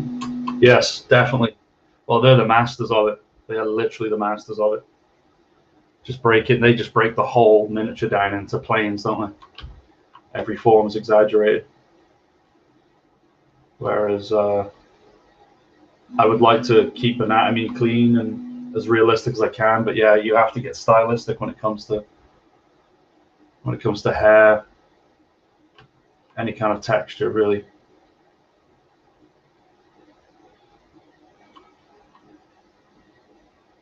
Okay. I'm gonna go on his eyes. I'm gonna play around with it anyway.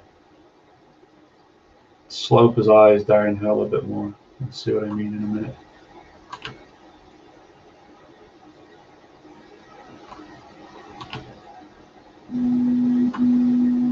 Feather the mask and rotate.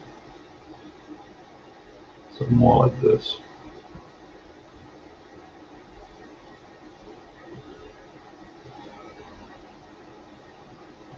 How does it look from the front? It is more of an animal that way. I think I do prefer it. It's normal.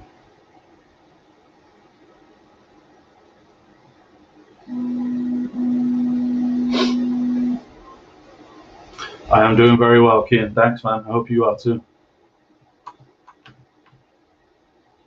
been quiet, which means you've probably been busy.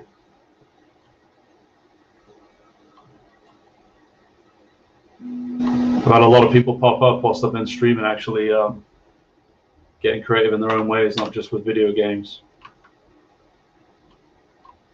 I think I chatted about you during the stream. Handful of people that have just foregone the regular job and gone to just make their own stuff.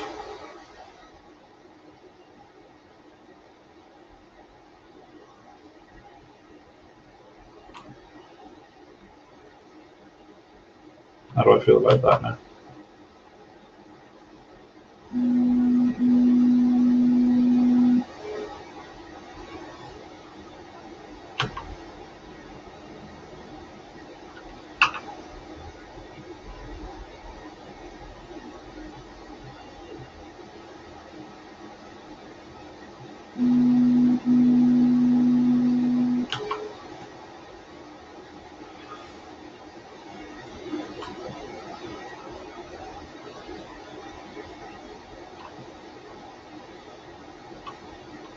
I want to bring the snout back in.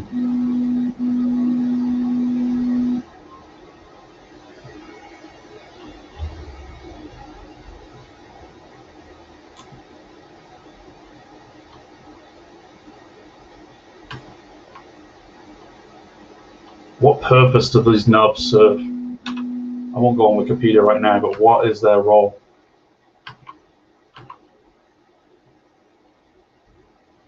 They don't store any venoms.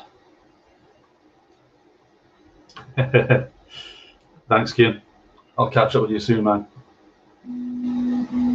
Take care of yourself.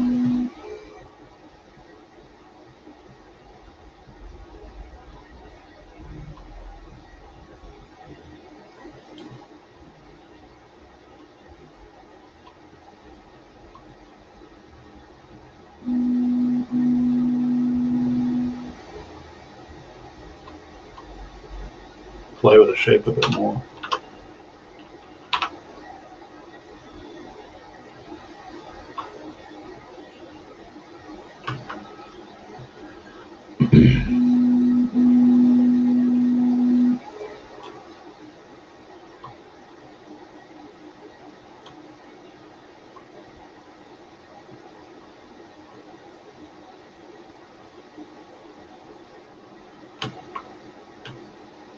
This might be too far forward now.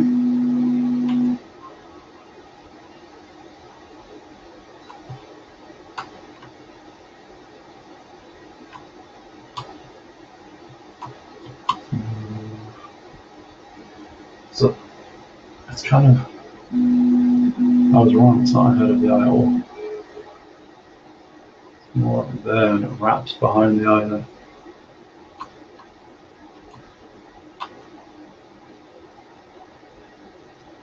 I was way off on that one.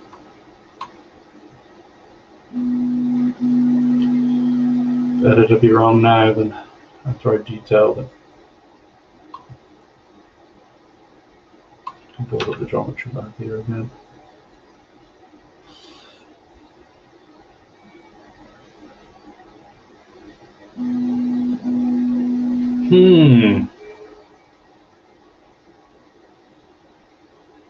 How thick is that skin? So yeah, their face is just like a mace, basically. You just like throw their face at each other.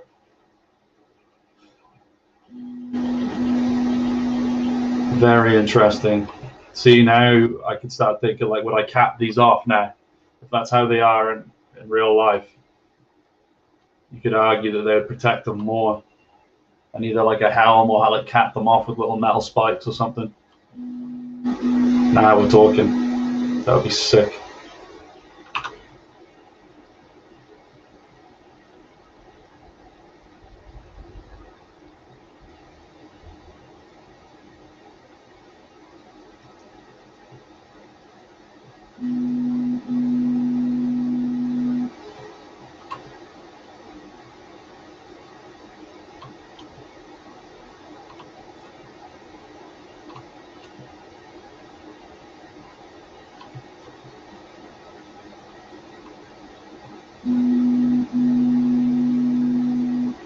Ah,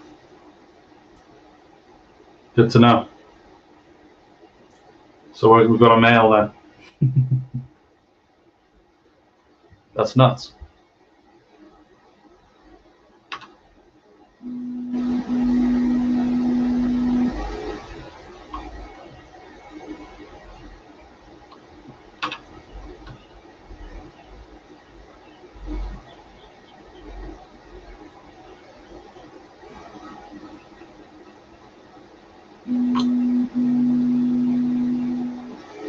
Yeah, definitely.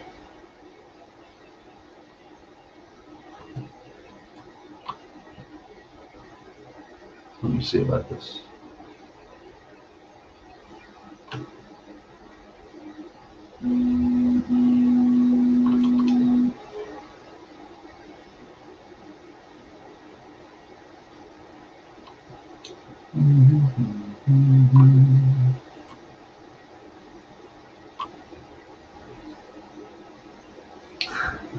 I'm a monster.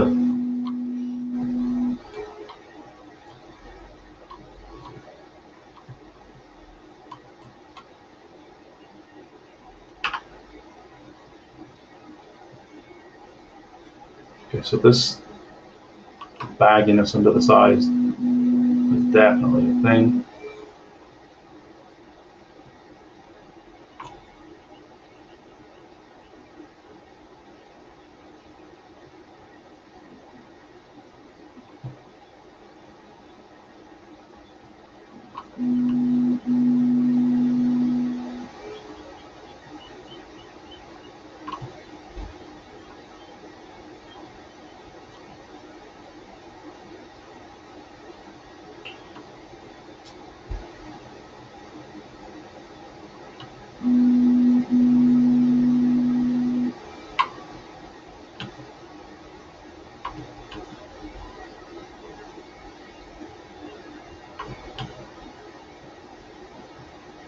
Okay.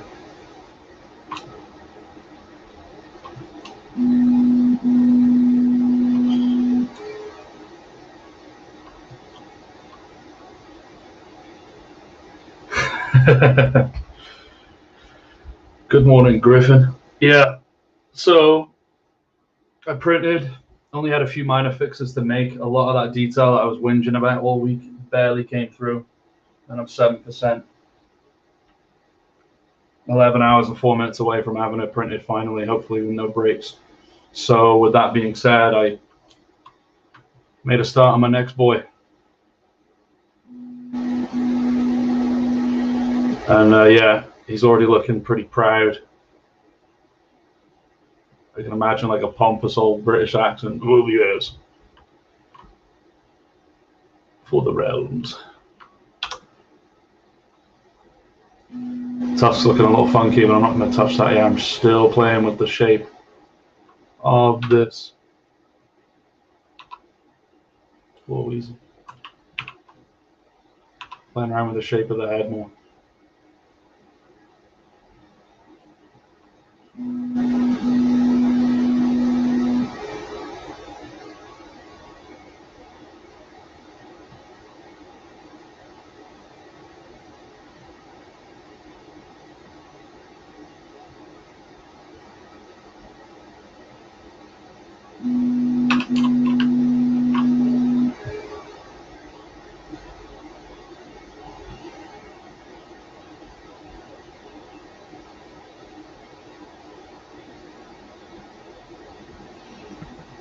That sucks, Cody.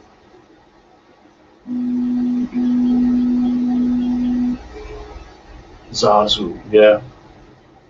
Rowan Atkinson with a bit of a hearty stature.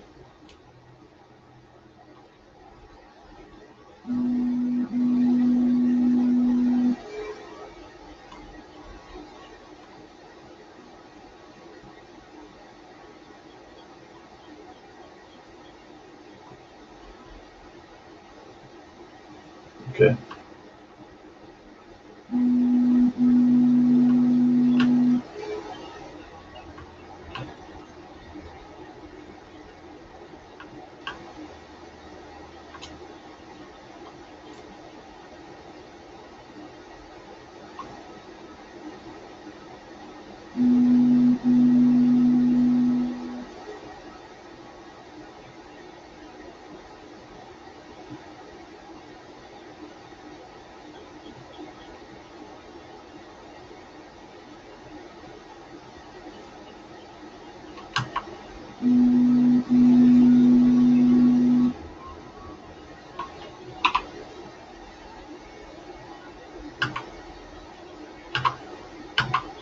One zoom, please. Bang it. So finicky.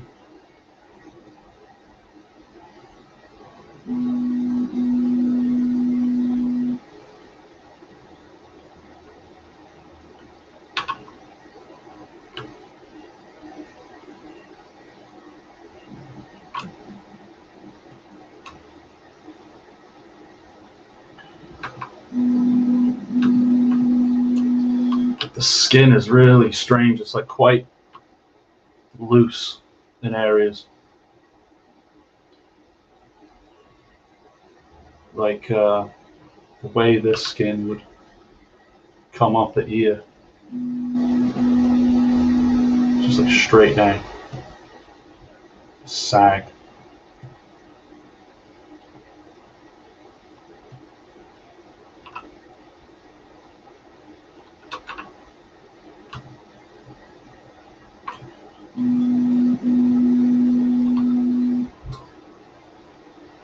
Oh yeah, Brian Blessed would be perfect. Easy with the fire. Still here, Easy. Still here.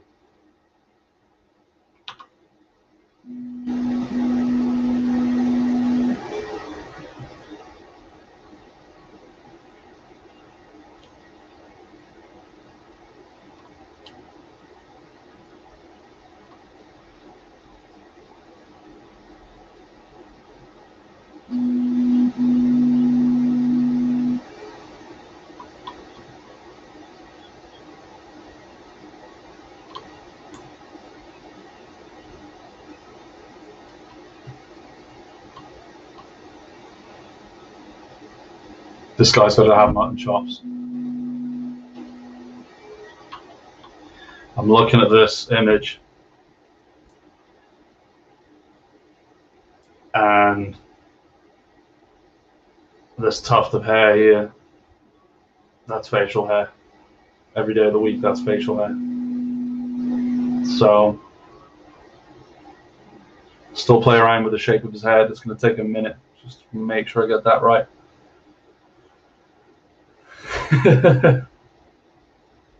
One smoke at a time. So these are actually still super close. I'll get these knobs right. I gotta pay more attention to them.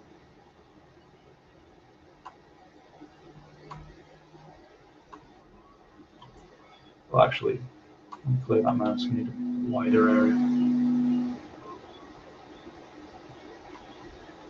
Move it. It's quite close to there. And the next one, much higher up.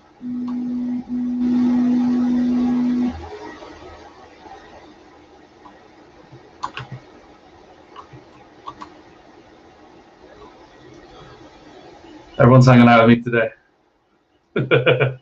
I ain't smoking though. It'll be a creativity overload.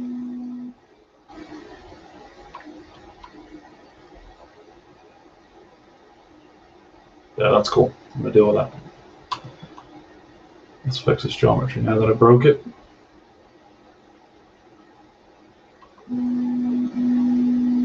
Yeah, I said Saw. I don't know if you've seen the first Saw movie. In fact, all the Saw movies have kind of blended together to me. I haven't seen them in a long time, but the one assistant to Jigsaw has like a pig mask on and like thin hair. It's gross. But yeah, it gives me that vibe.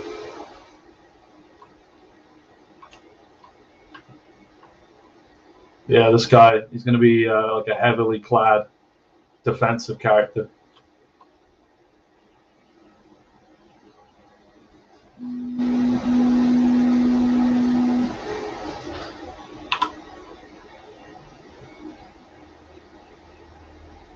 It's cool too because they just start out from spheres, you know.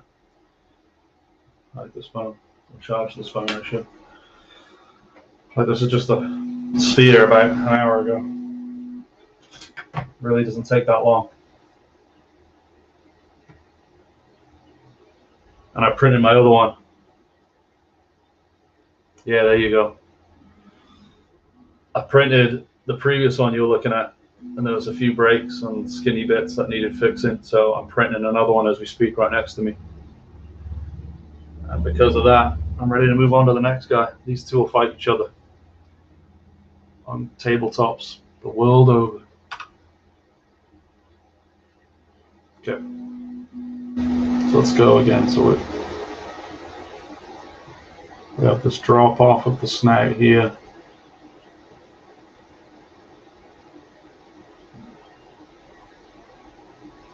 It's subtle.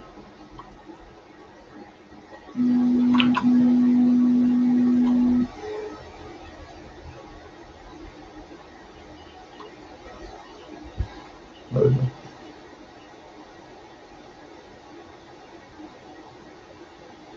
I think I will have it just connect.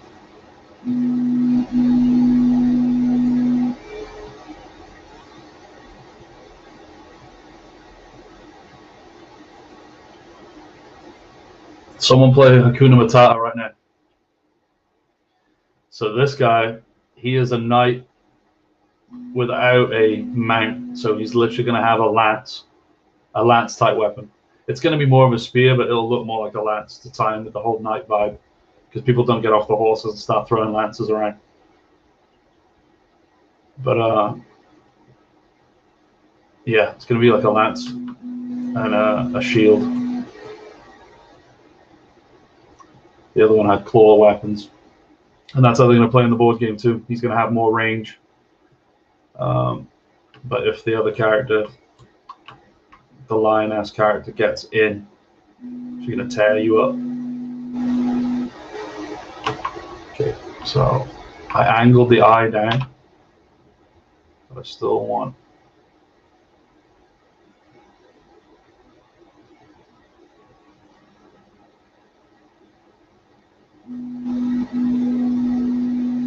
Is the print allowed, by the way?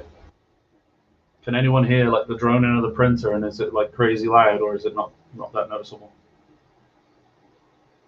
Because it's been going the whole time.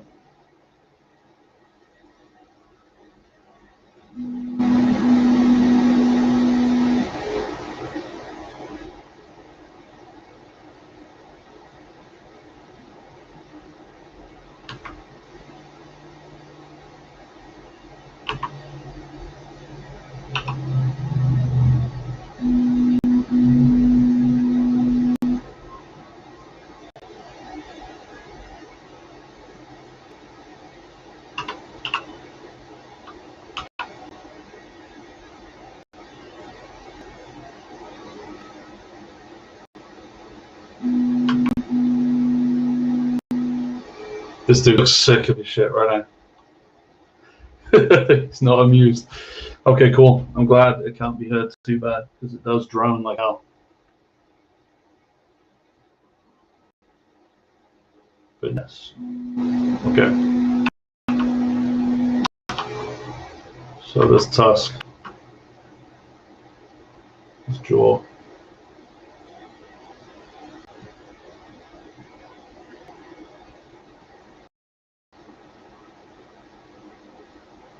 So yeah, I can't create the hair because it won't print, but I can do tufts of facial hair, which will look sweet.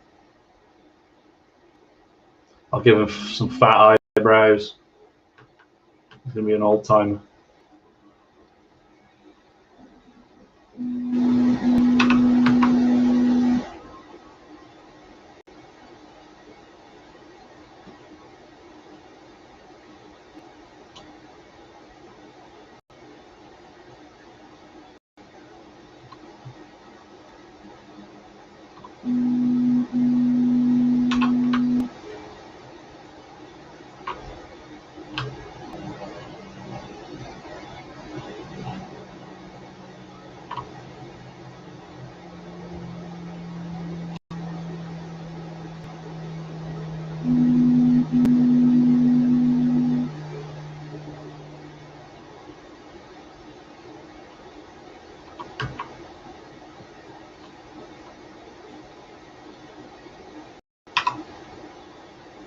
I'm going to play with the gestures of the snout a bit more. It's quite flat in the reference, but I like that scoop for the snout. Oh, sweet. No, I like it.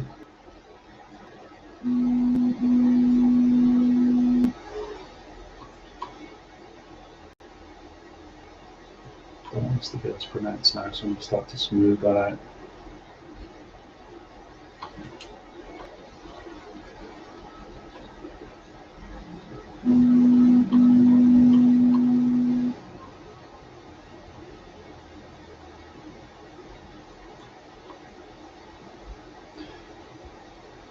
Okay.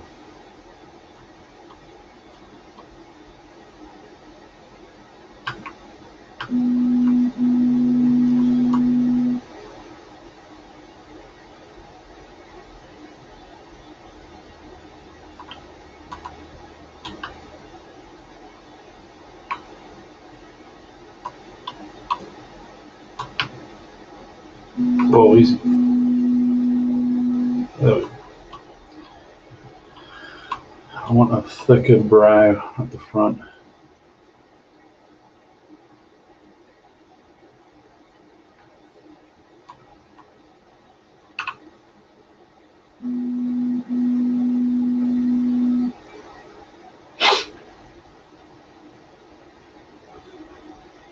Cody, you say it's live?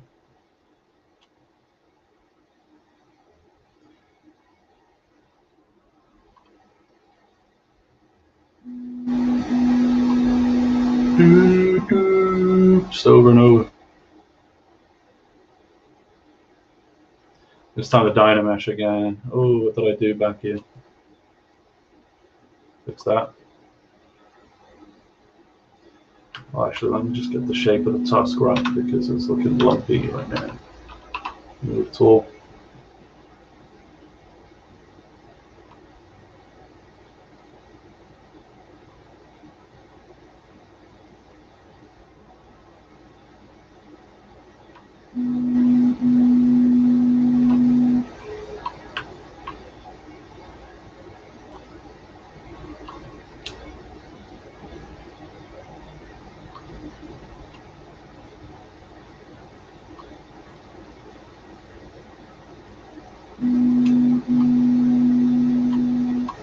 Okay.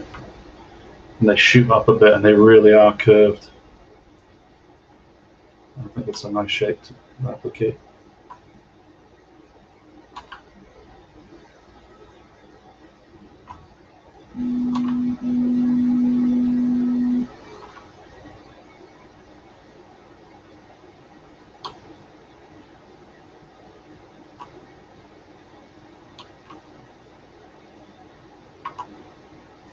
I won't worry too much. Okay. I really need to curve these.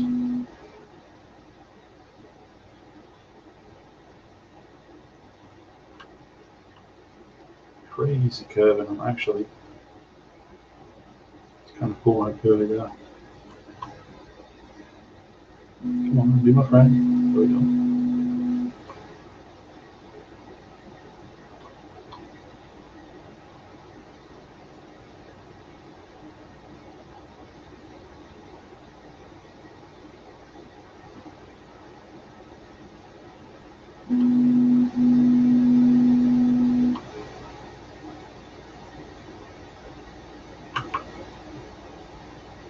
Yeah. Do not mess with him.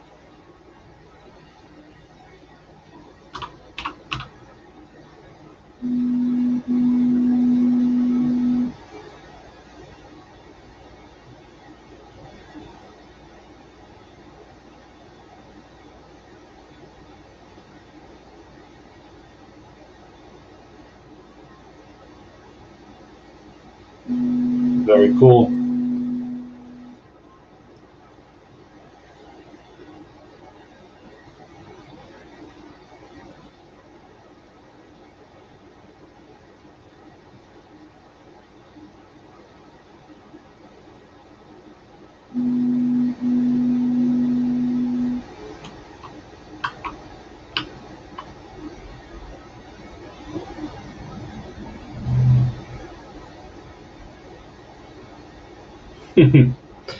Okay. I haven't saved in a while, which scares the hell out of me. Second iteration.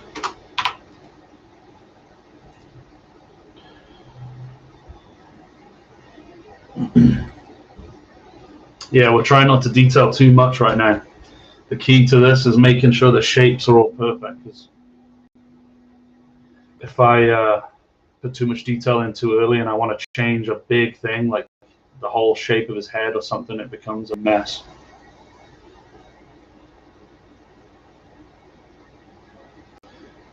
Yeah, this is going to be an armored dude. I'm actually going to put some love into the body now, I think, just to get the shape of him, the gesture. This six-pack is going to go because he's going to be a big chap. So I actually am going to look reference material now on a different screen. I want to look at a power lifter.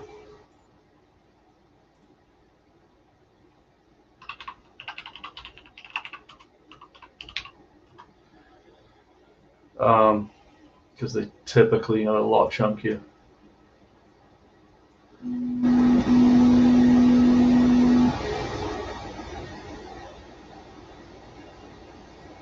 Let's see.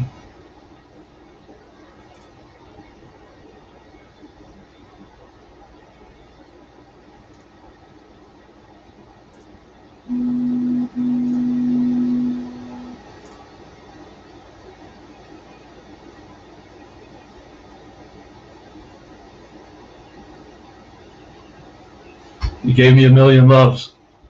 How so?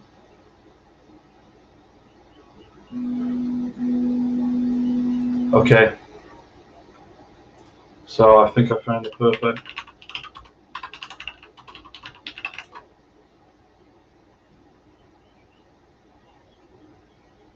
Eddie the Beast Hall, British strongman. I think he had that whole drama with Halfthor. At one point, he was quite a big chap.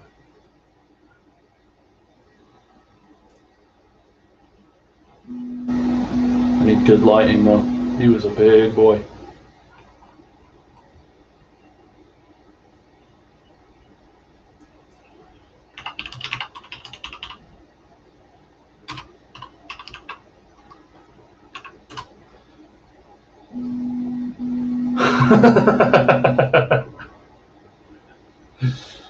Yeah.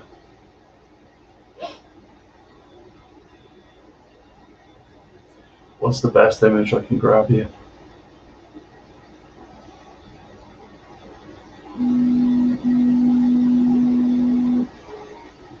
Eddie Hall was massive.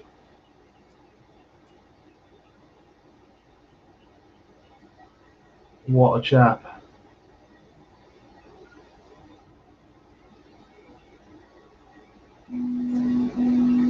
Is this image big enough for me to use? Not really. I could. Okay, so this is the body I was going for. That's Eddie Hall before and after. Yes, job I did. It's actually printing. I don't know if you can hear it going off in the background.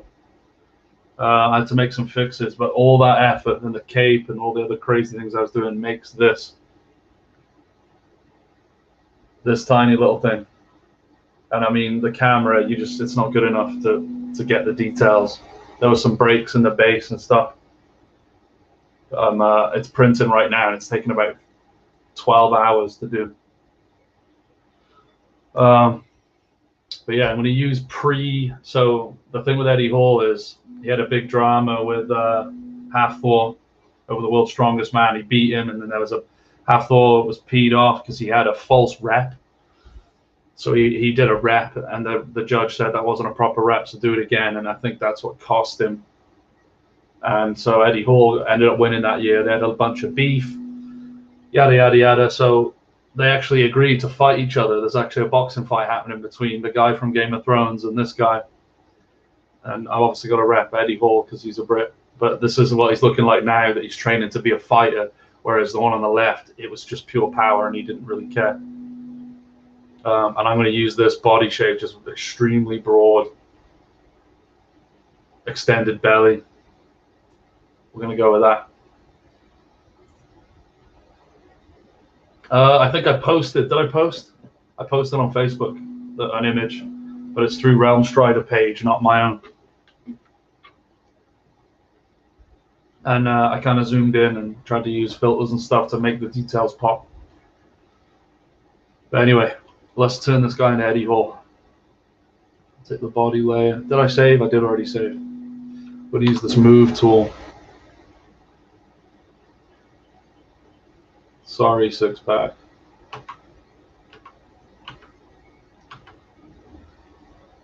So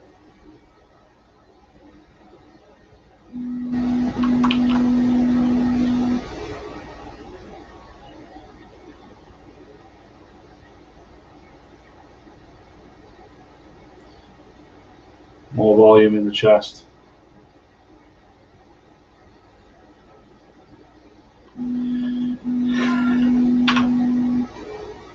Goodbye. Definitely can't see a solar plexus.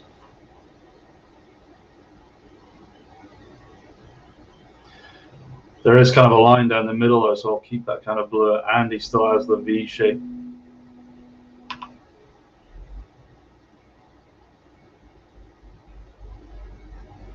I want to actually just do it on a bigger scale, and I'm going to mask it off. So we'll keep this. We'll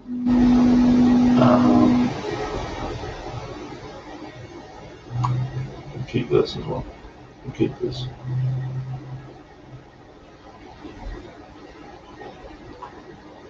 Let's get chunky. Yeah, the print's pretty cool. That's what I was saying. I tried to do video games for a long time, and I have never had the satisfaction as I have when I print something and hold it in my hands. And it's cliche, but the picture doesn't do it justice at all. It's really hard to photograph minis because they're so tiny and packed with detail. The camera on my iPhone just doesn't really capture it. So I'll have to get better. I know there's ways to photograph minis on it. So I'll get better at it.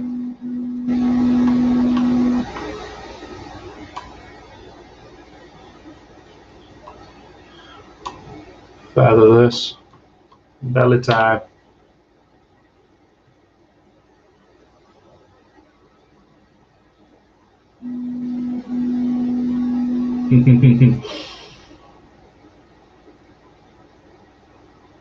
And the thing is with powerlifters, it's not a beer gut that just sits at the top. Like this guy's, yeah, like a full bowl of soup to yourself. You just get bloated as hell.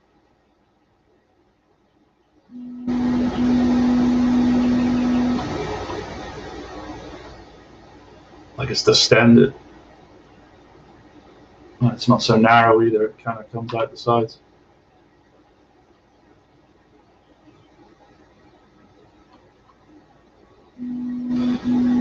Because it is, it's power. Not so much just being fat.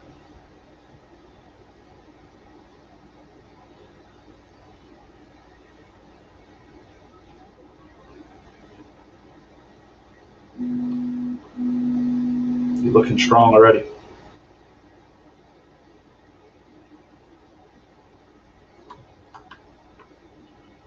Oh.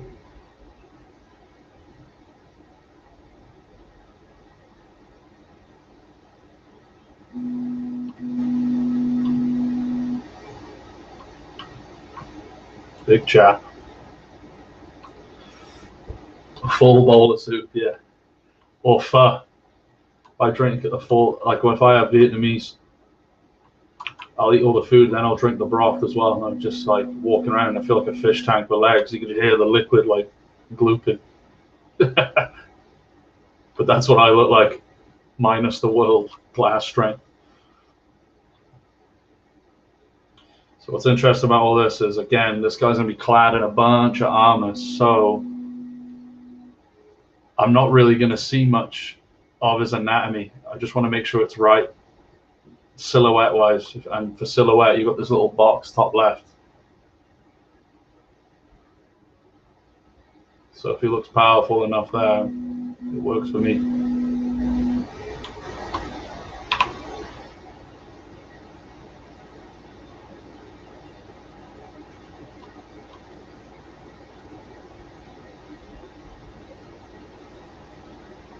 Treat yourself.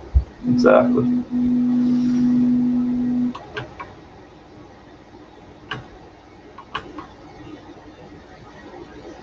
He's just going to be bigger, ain't he? Just all over. Can I find a picture of the back of Eddie Hall?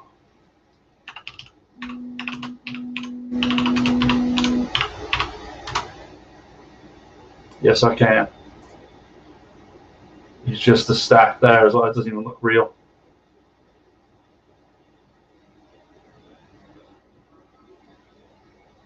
Which image?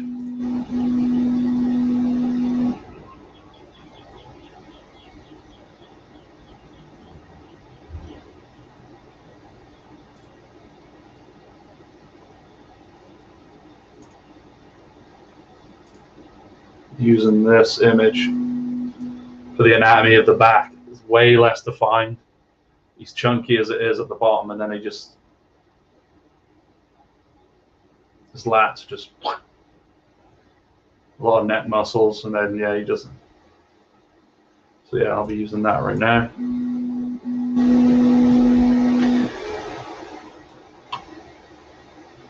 So straight away, this is going to be fun. So his breadth.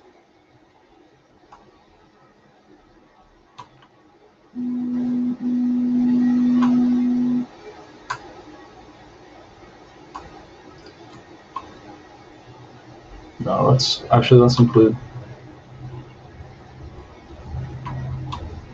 Looks like he's wearing a stringer tee at the gym.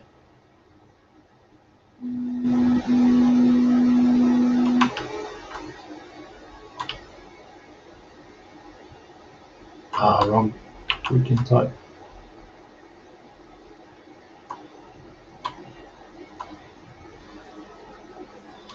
We're actually going to just move this. What a beast. Just doesn't have time for you. I'm going to have to make this work now. Do you know what? We will include more of the traps, because that's what's bigger.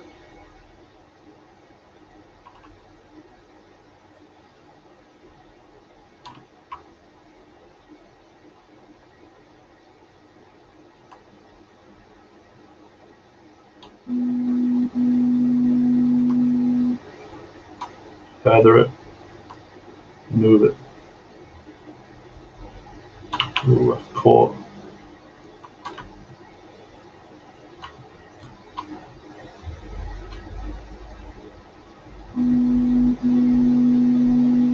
What an animal.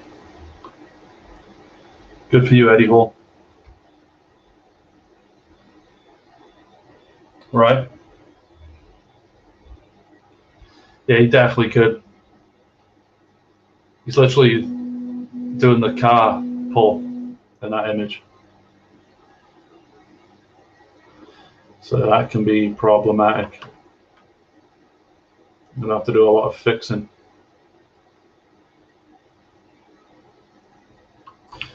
I want to do this right, actually, so the pack will be pulled across as well.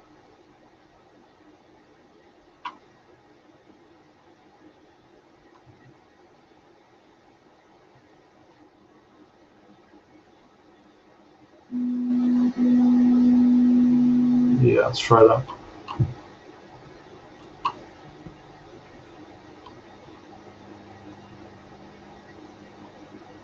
No, I want to keep the middle though.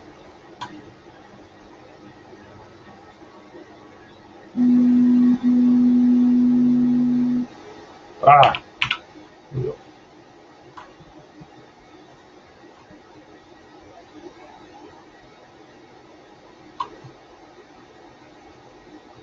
Yeah, You can borrow some of the pack there as well. Okay.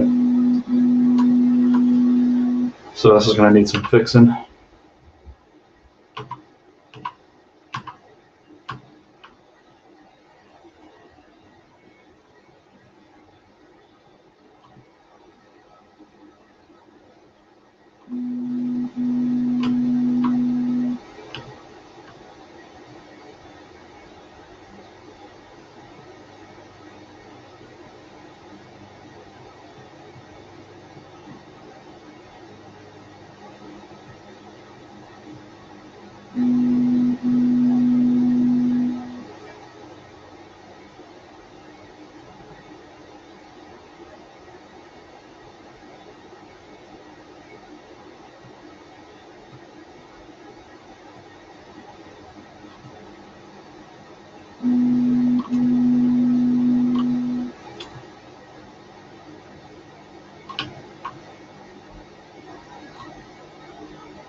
Strong back.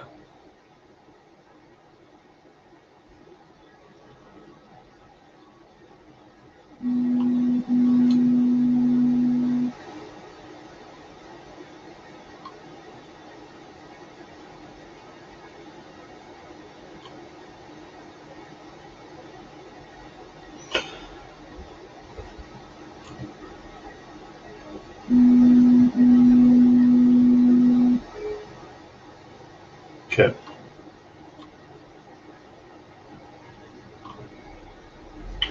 So that's not his front, even though he looks strong as hell.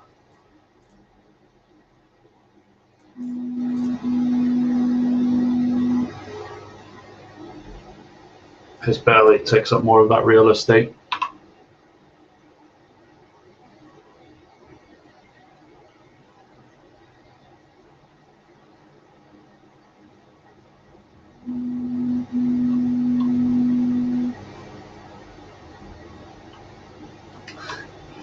Strong back to carry the team.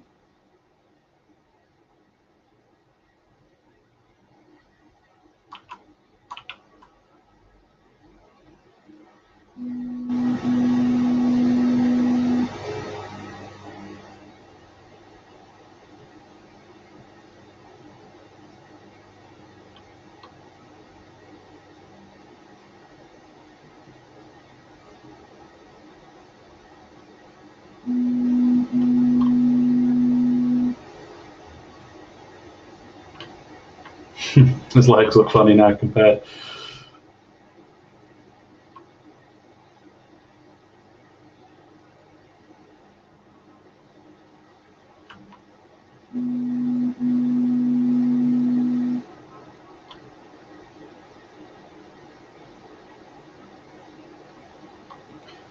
Boy's looking big.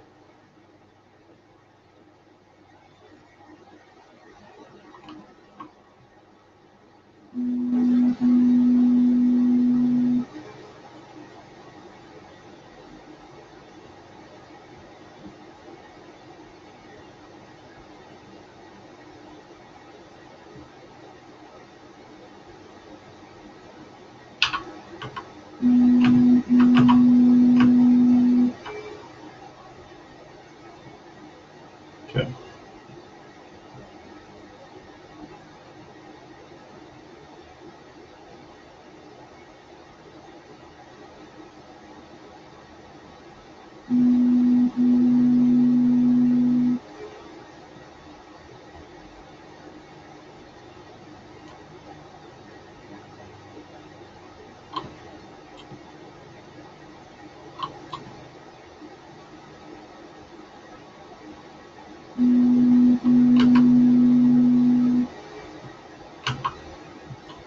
He's definitely skipped leg day.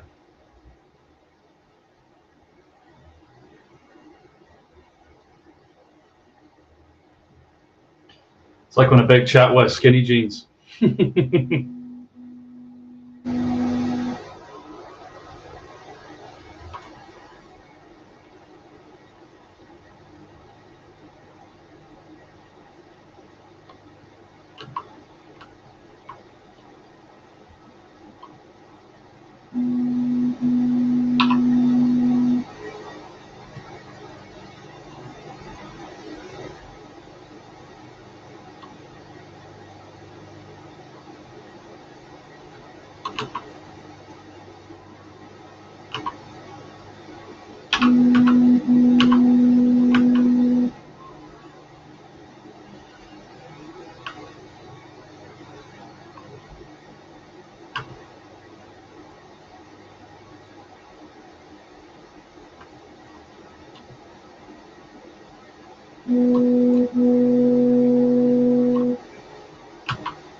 Save.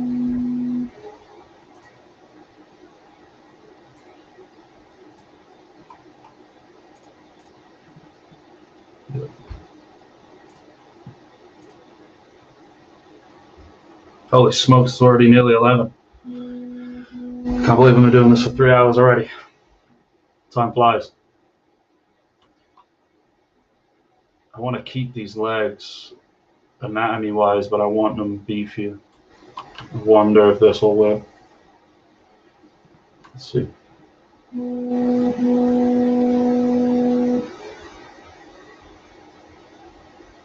The gesture of the leg. Everyone draws legs straight. They actually kind of have a curve to them. I think I'm about to lose that here because it's not going to be this simple. Let's see what happens. I could just scale them actually. Let me try that again.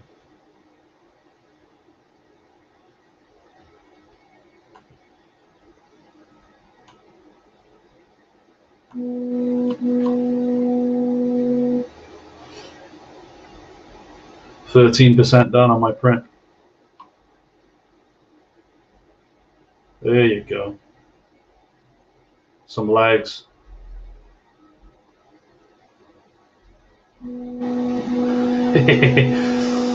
Didn't say they're gonna not be fixes, but yeah.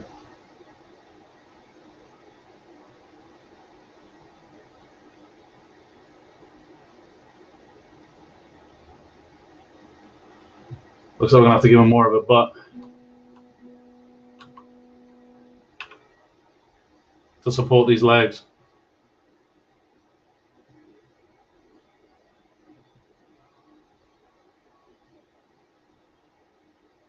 Again, probably not going to see it.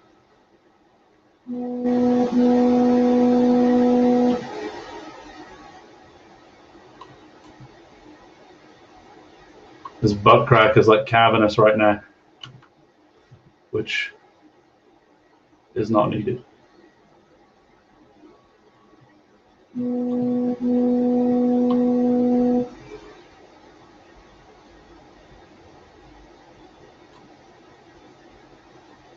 Gluteus maximus.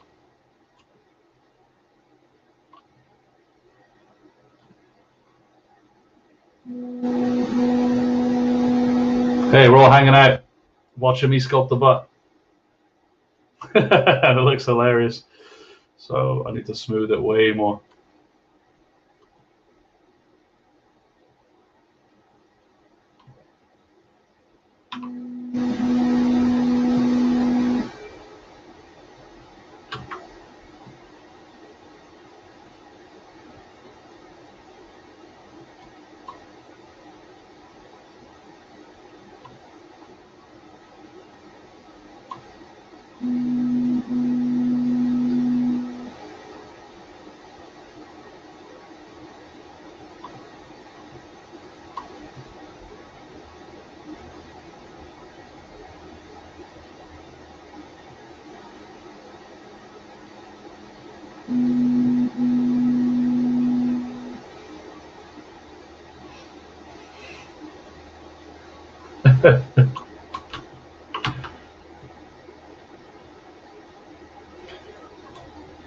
It's funny the feet are angled up like that. I think it's perspective mode.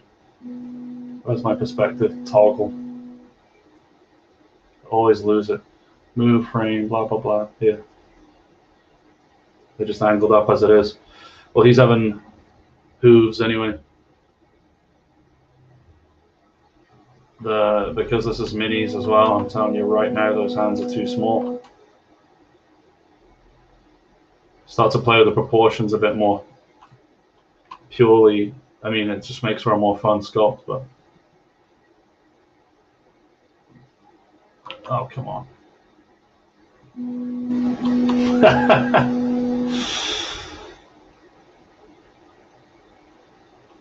I mean, I could do it section by section, but I do want to beef his arms up anyway. So let's see what the hands look like alongside the arms. But yeah, having a base mesh to work from that I've already made, huge deal.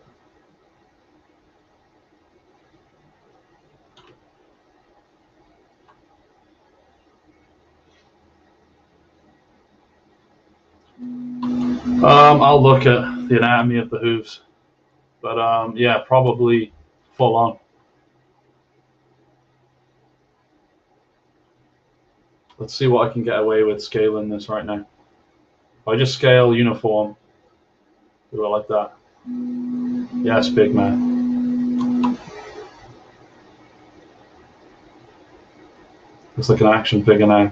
Plugged his arms back in. Rocksteady and Bebop.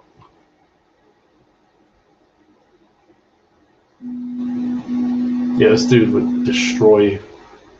Now his arms are a bit too long though. I'm trying to remember how I fixed that. Dang it, which one was it?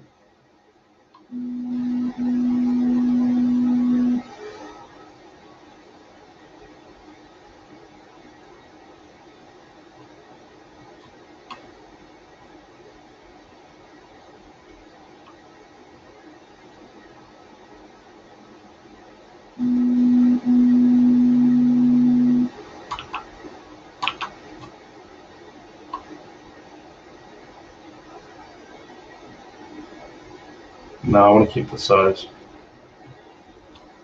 So I'll shrink his arms. How am I scaling them?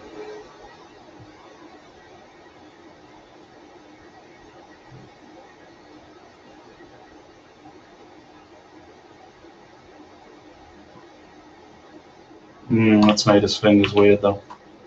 There's definitely a way to do it. Scale. You have 3 nodes. That's uniform.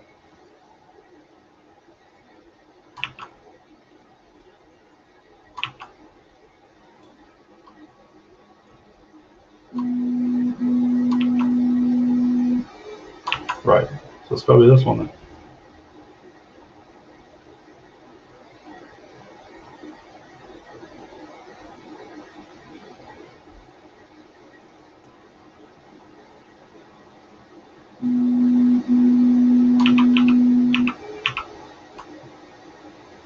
I'll just do it myself.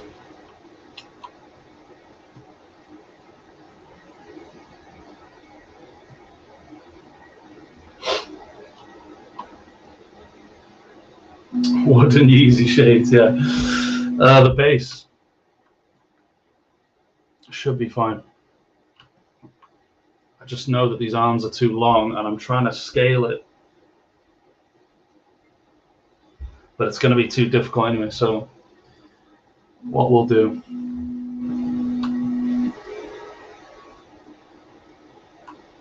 Oh, no, not that much. We'll go to like here.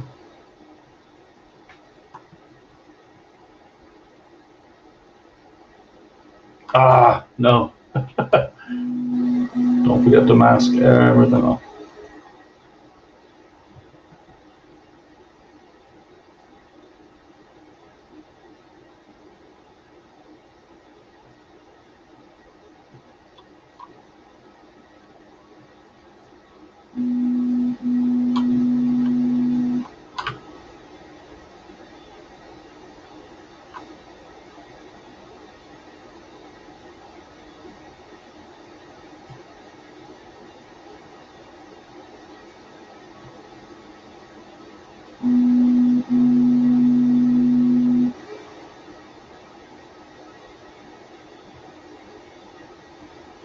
There we go.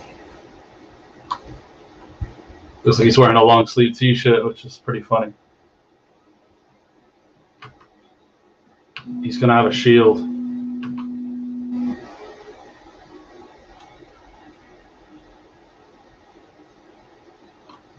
Yeah, he's going to have a shield and like a long lance weapon.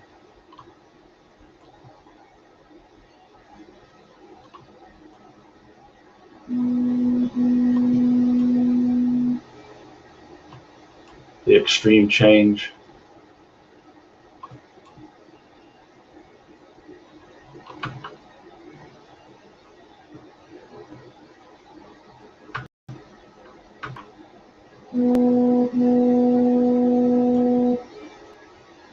Proportions are quite extreme, which is cool.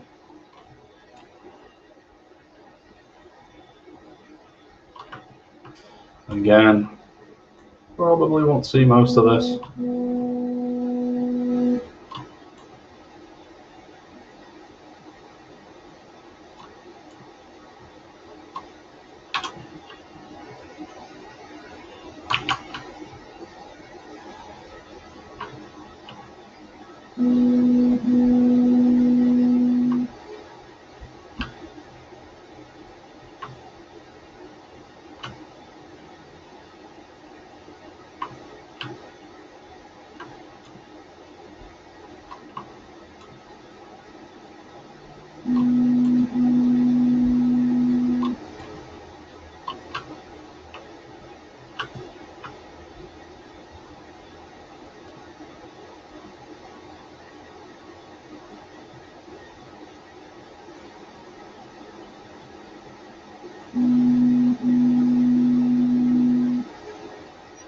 Make the step that I created in the mesh, I've got to make more, not so much of a harsh transition.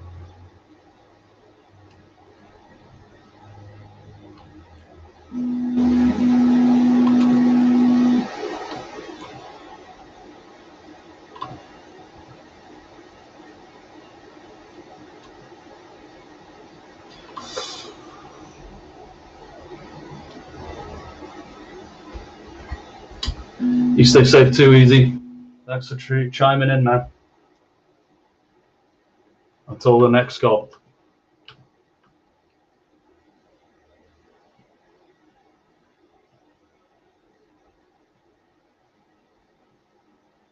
Yeah, Zulu style, exactly. I want it to look more of a knightly. That's why I use the word lance as opposed to a spear. Probably have like a cover over his hand.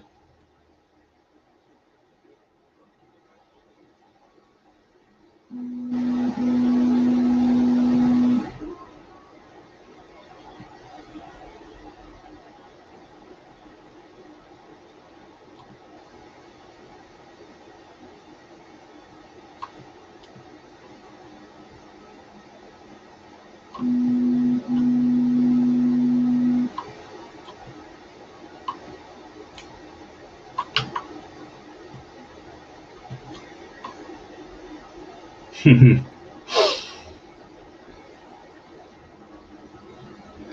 I'm going to save this.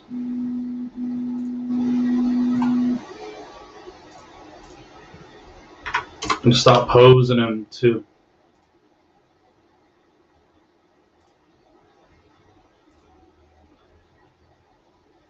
Listen to The Weekend. Change the music. Dun, dun, dun, dun, dun.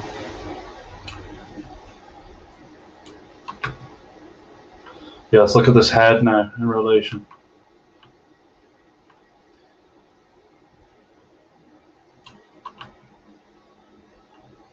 I'm gonna have him rounded a bit. Oh.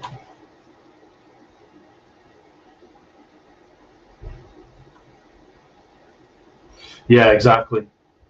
Yeah, it's not going to be like, when I say lance, it's not going to be historically accurate lance, but that same vibe, freaking gun lance. Like the practicality might not be there as much, but it's more fun this way anyway.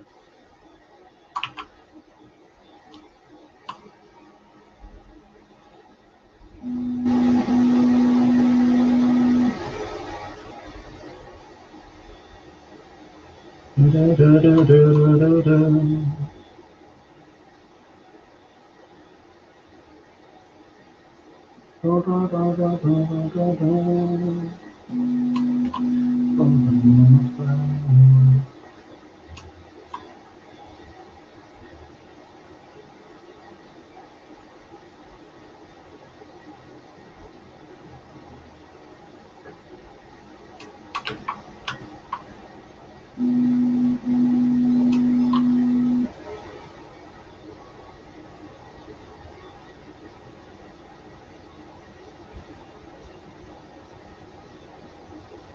Shoot.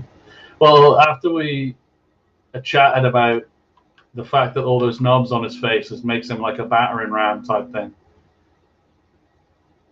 It's a shame I haven't incorporated that more.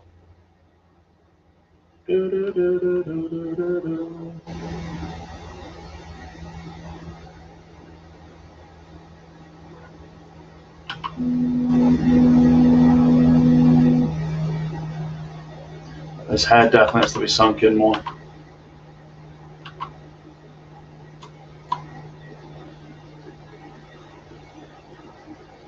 Creates a stronger kind of triangle.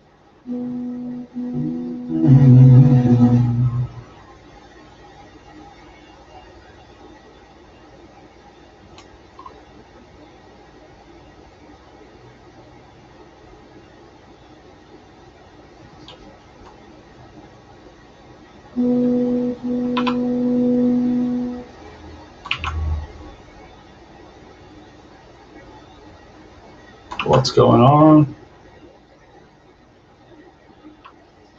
Wait.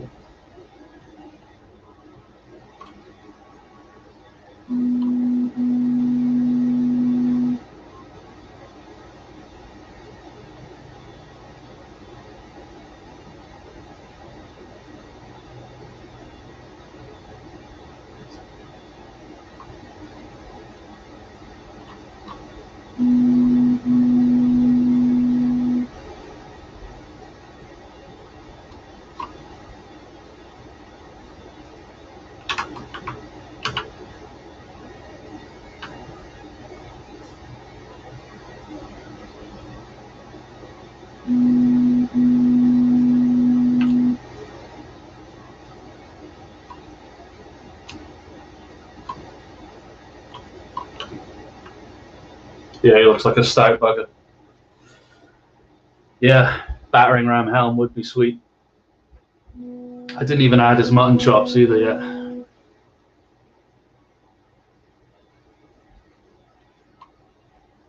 Let's give it one more save. Poor Rumba. I'm gonna add it as a new layer. Mysterio again. What's the best way? Well,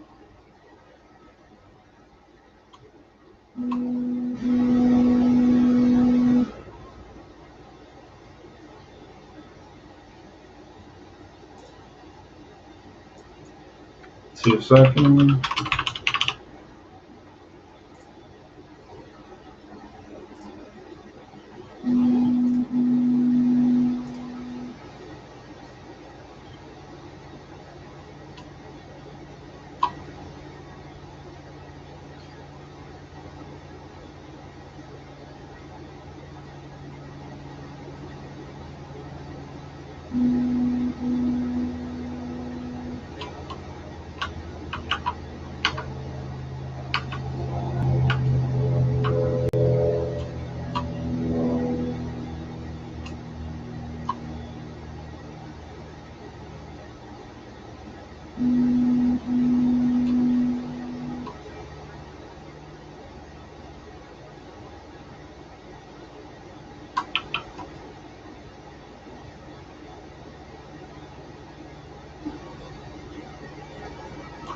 Damn it.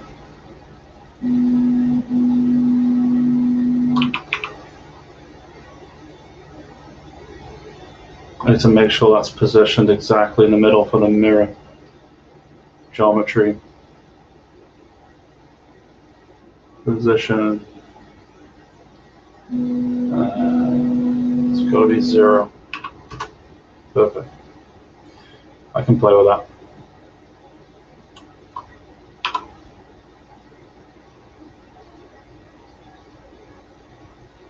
So I'm looking at that warthog again. Actually, I think I deleted it. Close the tab.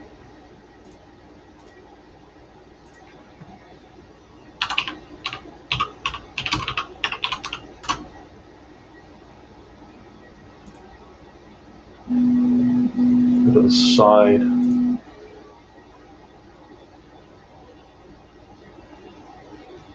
Yeah.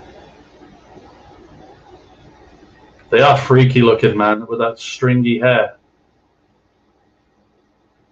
So strange looking. I guess I could do that hair for him. It'd make him look super creepy, though.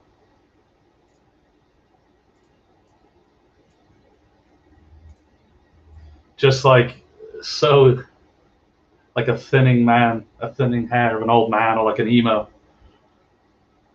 I want him to kind of embody the portly, like a,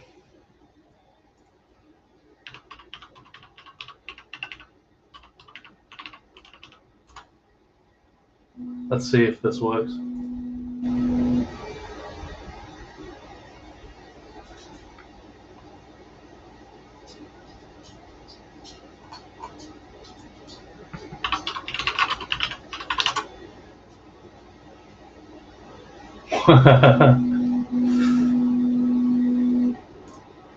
This dude.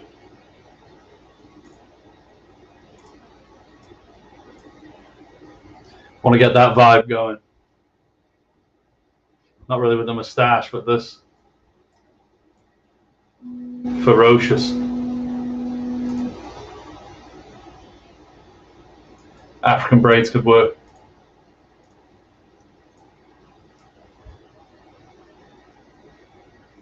Just got to try and, again, it's got to be geometrically. It's got to work on that level. Oh no, after all that, I wasn't symmetrical.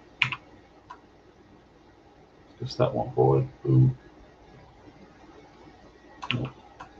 X for symmetry. Oh, that would have been rough.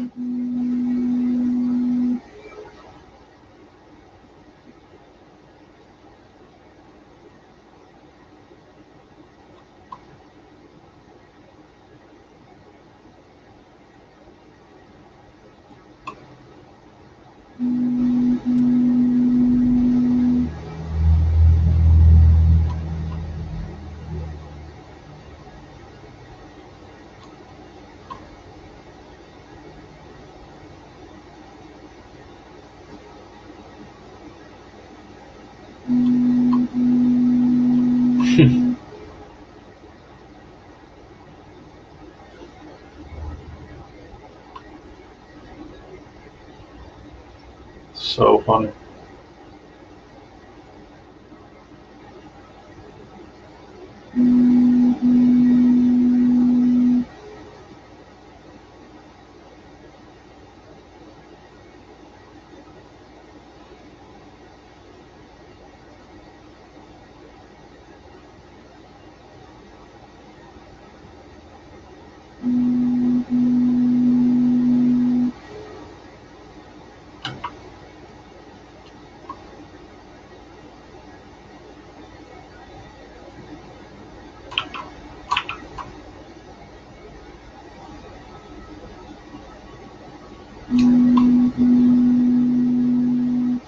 Hell yeah.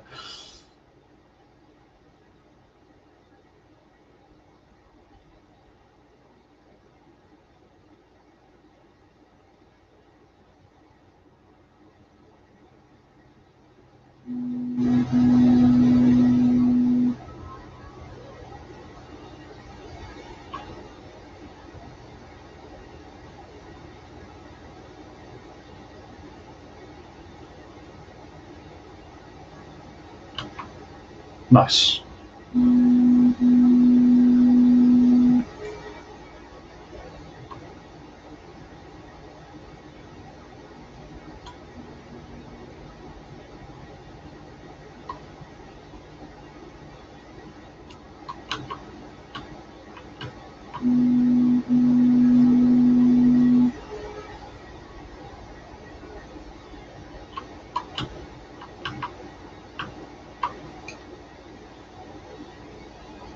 Looking at warthog feet. God, I'm googling some weird stuff.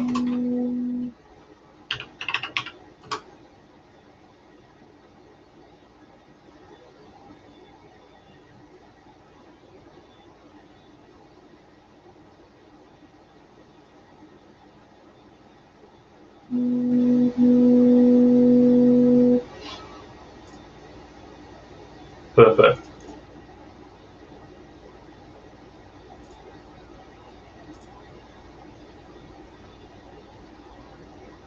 Oh yeah, the facial hair is through the roof, man. It's like the perfect. This is so beautiful. And then yeah, actually a hairstyle of some sort with like a knotted or something coming off the back of his head. That'd be pretty cool. The belly's there. I'm just looking at this hoof now.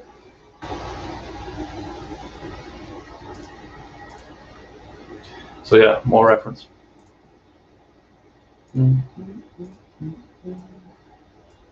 Okay. Let's get at these feet.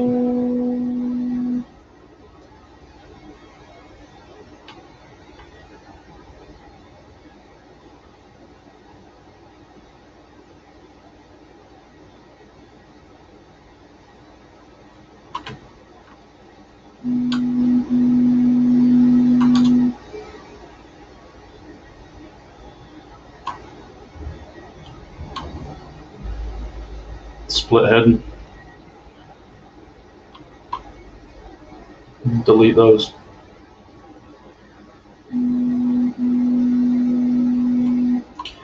Now I've got to be careful I don't lose the detail, so I'm going to save.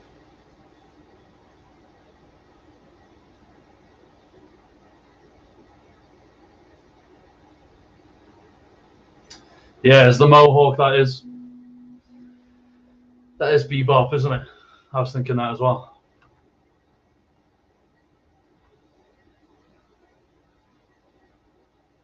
Okay, let's see. Dynamesh, please be my friend. We have 500,000. That was way higher.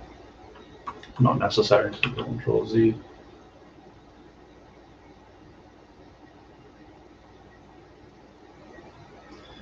Did that do it? Let's hide the base.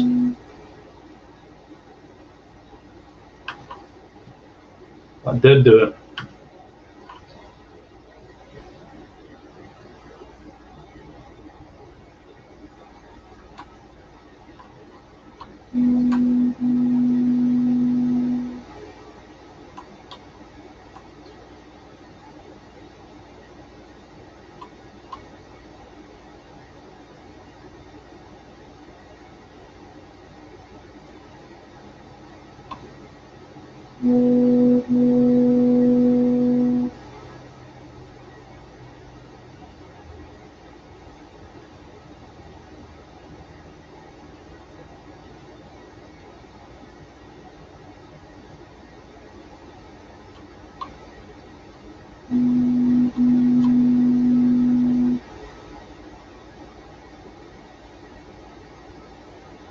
That's a starting point.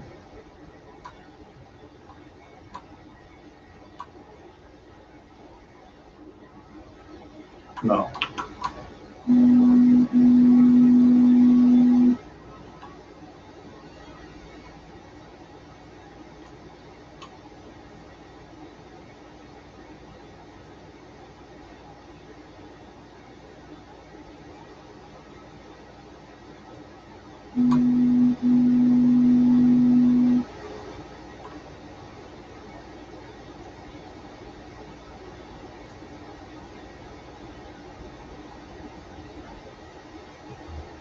No. Scale.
Damn, how much did I move that up?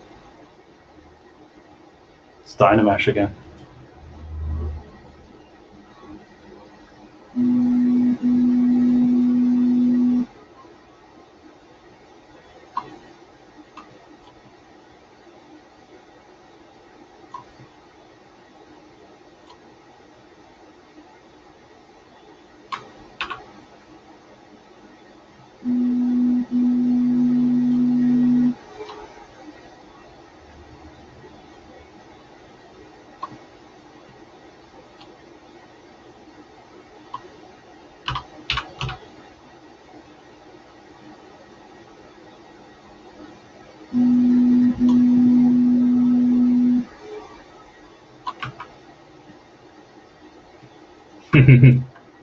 Cone feet.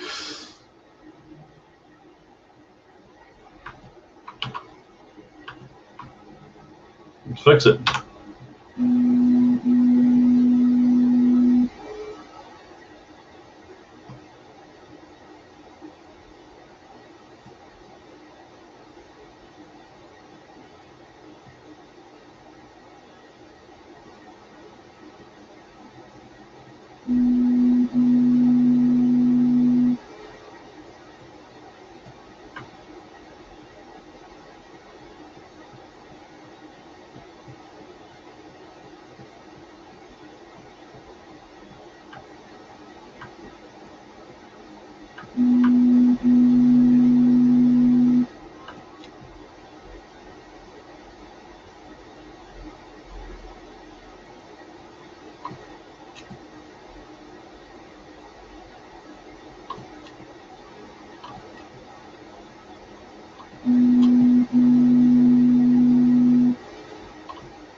Okay.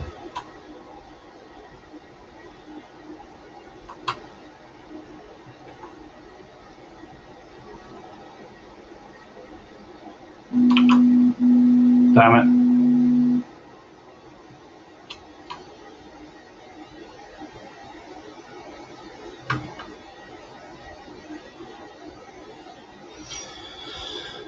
Well, if I bend it. Yeah, man, it's sick, huh? Actually did go pretty quick too. What time is it? Yeah, half an hour left. Yeah, if this print goes well, it will be a good day. but I won't know until the end. I mean, I can check on it as it's too low in the vat right now. But the minute I'm able to see it. Do you know what? It was fine as it was. I'm going to pose his legs after the fact. So. But yeah, man, I feel the same way. It has been good. I was not supposed to start him until next week.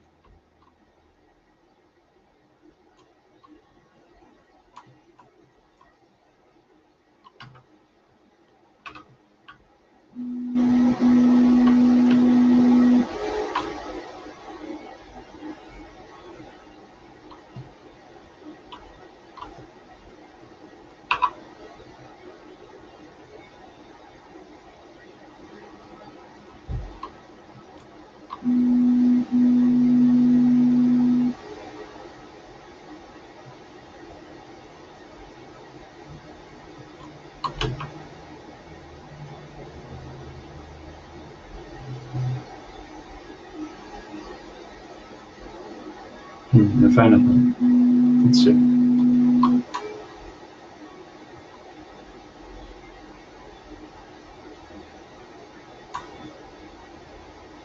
It is more.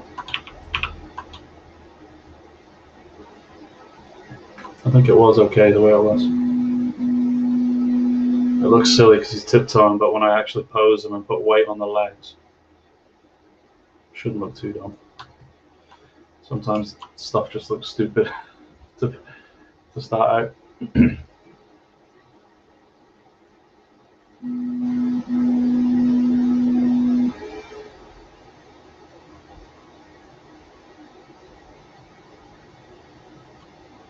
Yeah, no, it shouldn't have been moved down either.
Ah, yeah.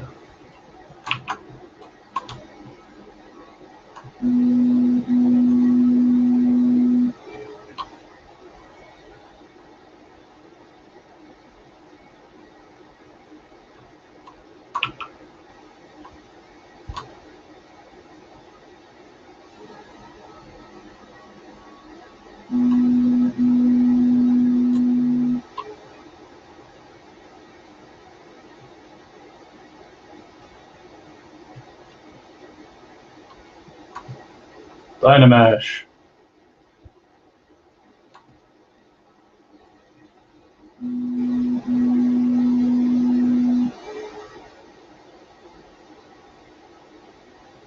Okay.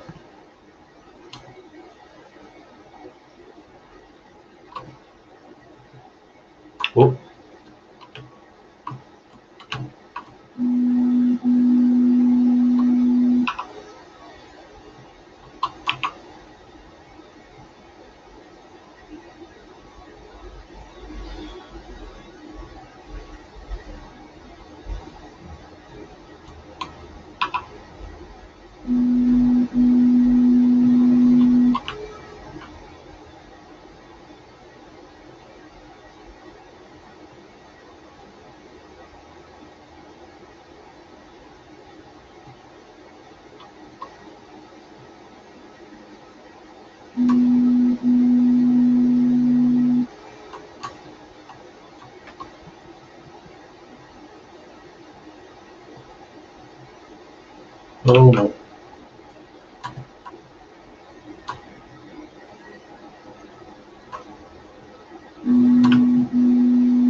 Okay.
Gone quiet there for a minute.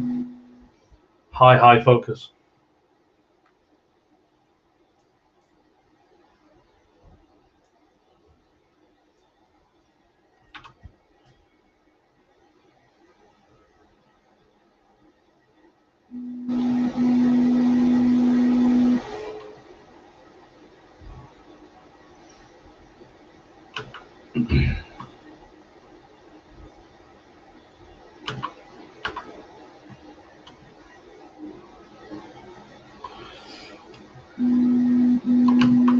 So yeah, over the weekend I'm going to have to put together some sort of design. More geometric shapes as well. Things like straps and belts and hard surface stuff is something I really need to practice when it comes to ZBrush.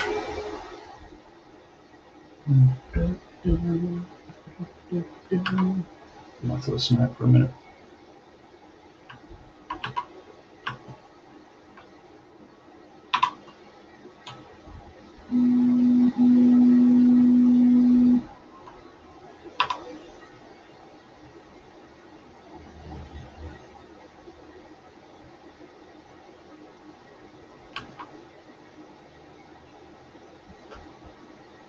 We'll play around with the hair.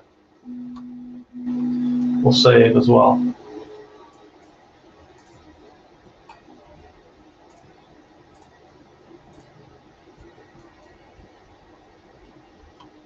Insert sphere.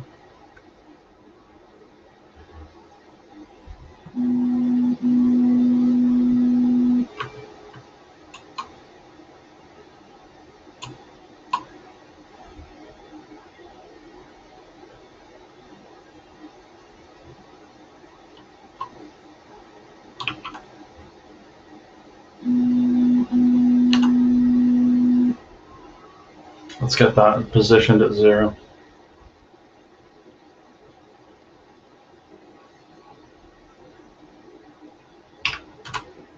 Perfect.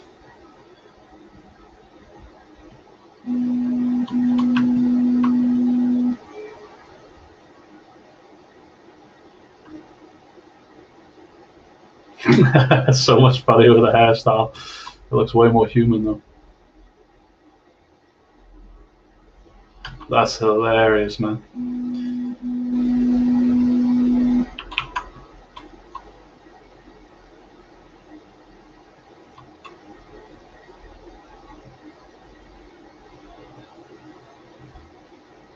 Oh shoot, I should just have made that all one piece now that I'm thinking of connecting.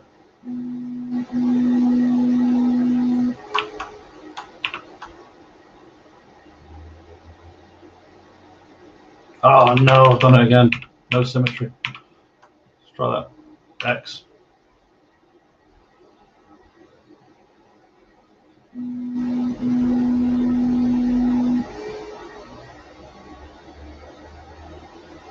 I'm going to recede the hair.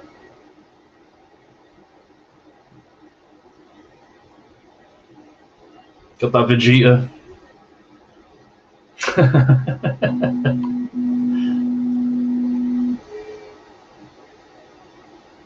Man, just giving him hair has added him a whole bunch more character.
Hell yeah. Why does he look 70s as hell right now for some reason?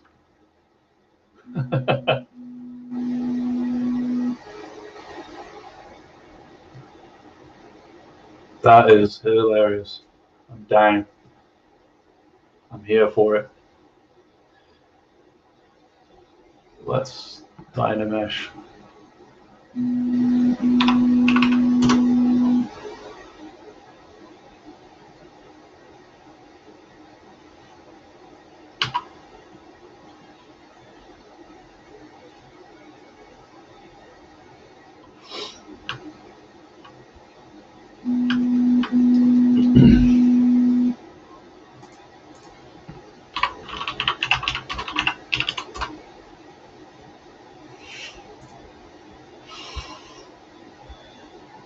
He needs the friggin'.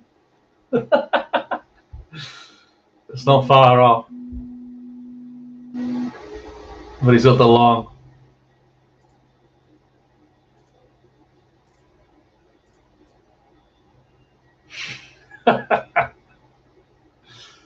Obviously can't see the back.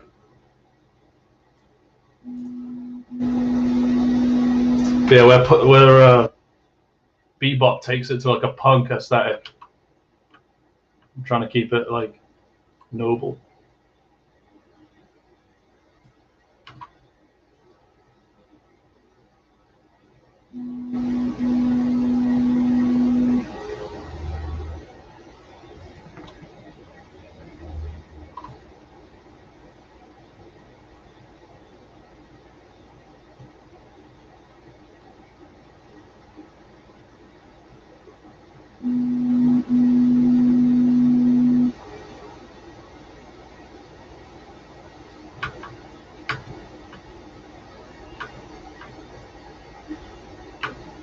Hell yeah.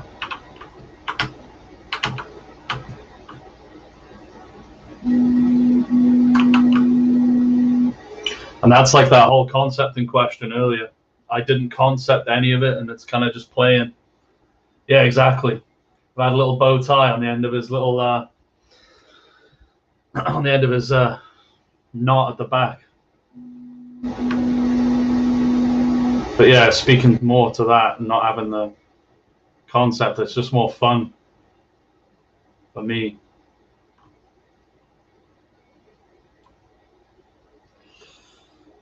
Yeah, exactly.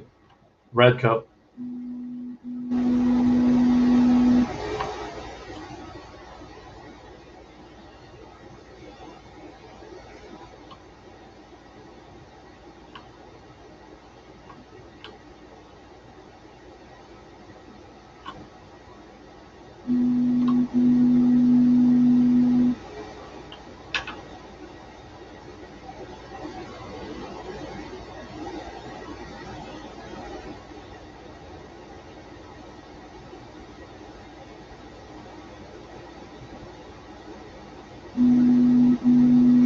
Oh, what movie is it?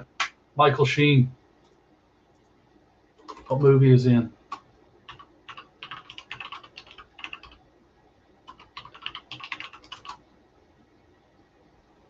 Yeah. That would be taking it Western.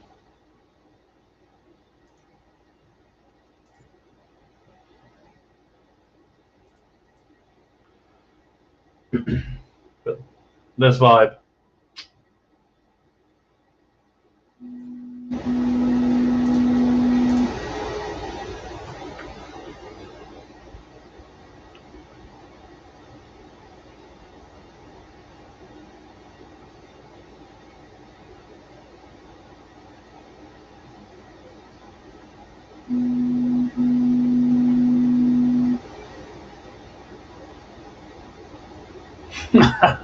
Oh, the dude, yeah, from friggin' Pocahontas.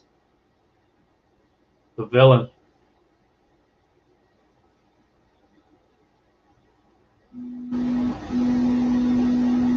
Yeah, we're definitely moving away from Africa at that point.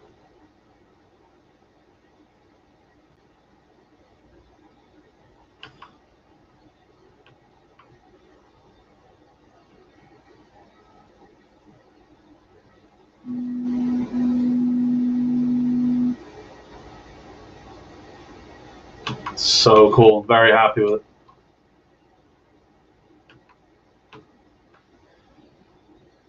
It's going to make for a good time lapse too, because we literally went from a sphere. I mean, I imported a body half done already, but solid.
Gaston, yeah, all of those.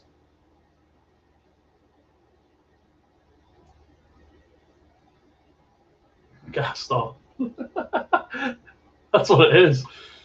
You're finding all the right. I know it off the top of my head. You're googling them all as you're bringing them up. It is. A hairstyle literally is. It's funny when Michael Sheen, and he's Welsh, and then it's Luke Evans who plays Gaston in the live action. Yeah, Gaston, 100%.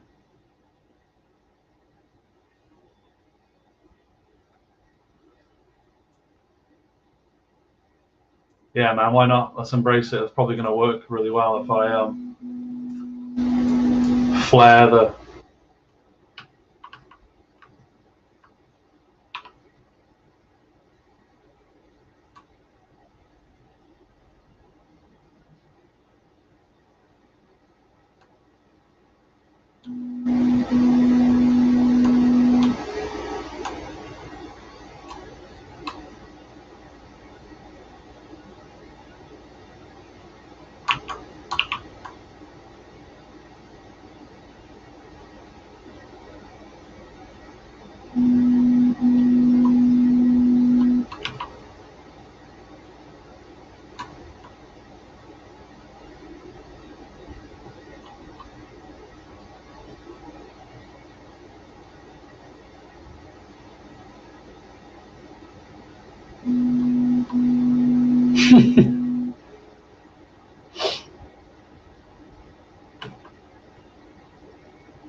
Perfect.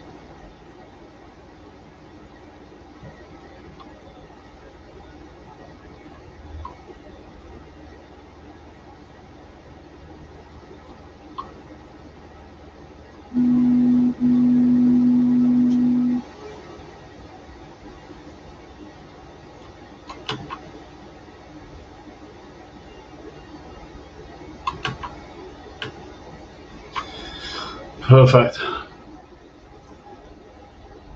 Ugh. I'm going to save this because this is hilarious. Got a lot of character already. We haven't even added any clothes or anything.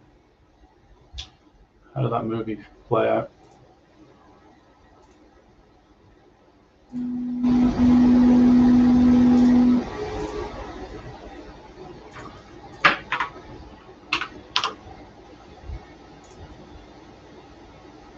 Crazy.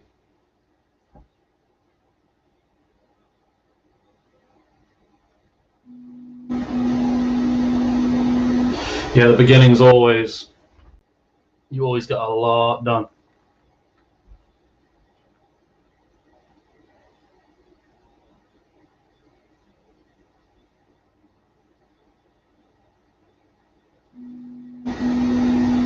Had a lot to figure out as we were going. Observational sculpting and stuff.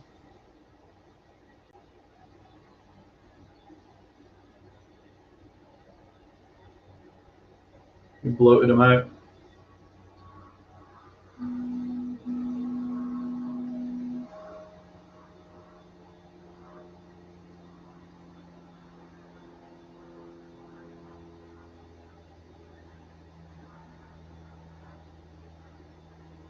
Crazy.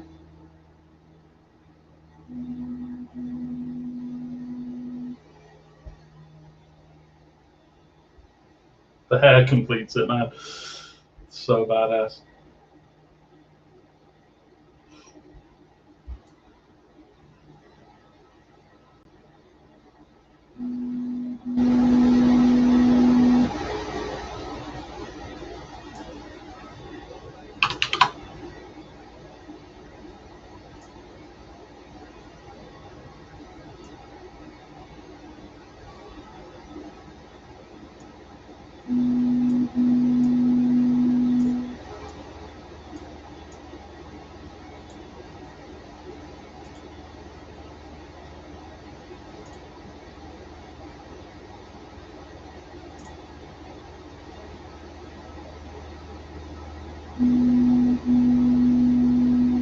Where's my light?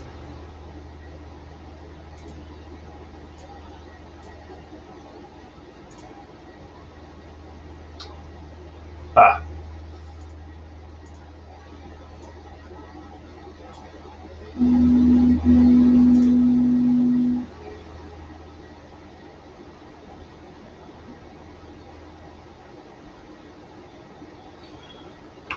Screenshot.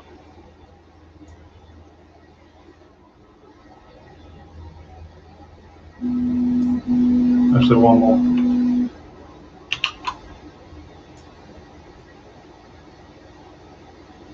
Damn it, I got the cursor in there.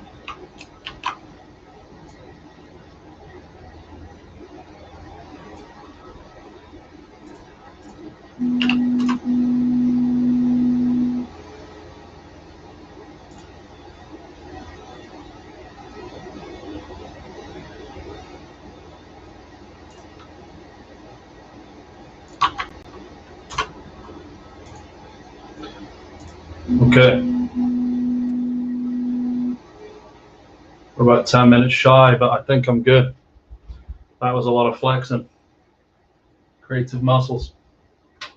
I'll close this blind too. I've just realized I don't want the sunlight on my printer.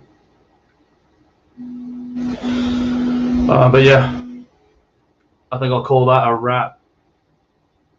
Tomorrow will be more of this, hopefully, if the other print's fine. I'll probably do some paint overs, maybe, just see what I can explore. The silhouette looks solid.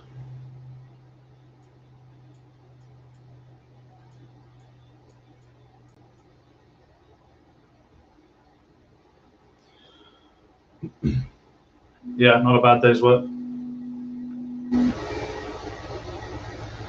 I'll be on tomorrow. Tomorrow is Friday, so last day of it this week until I hop back in on the Monday.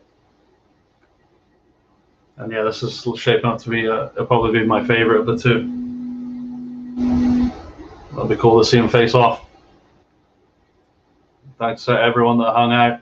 I've had a consistent stream on Twitch of at least one streamer.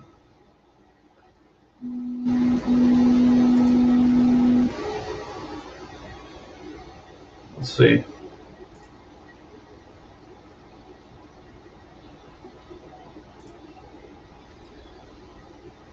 Let me try and hunt it down. Actually, I can't log in on that one. Need to update something. But anyway, it was good. Thanks for tuning in. Thanks for hanging out, Wilk, as well. Oh, it's time to eat. Time to chow down. I'll see you on Monday. Take care. I always pull a face towards the end, so just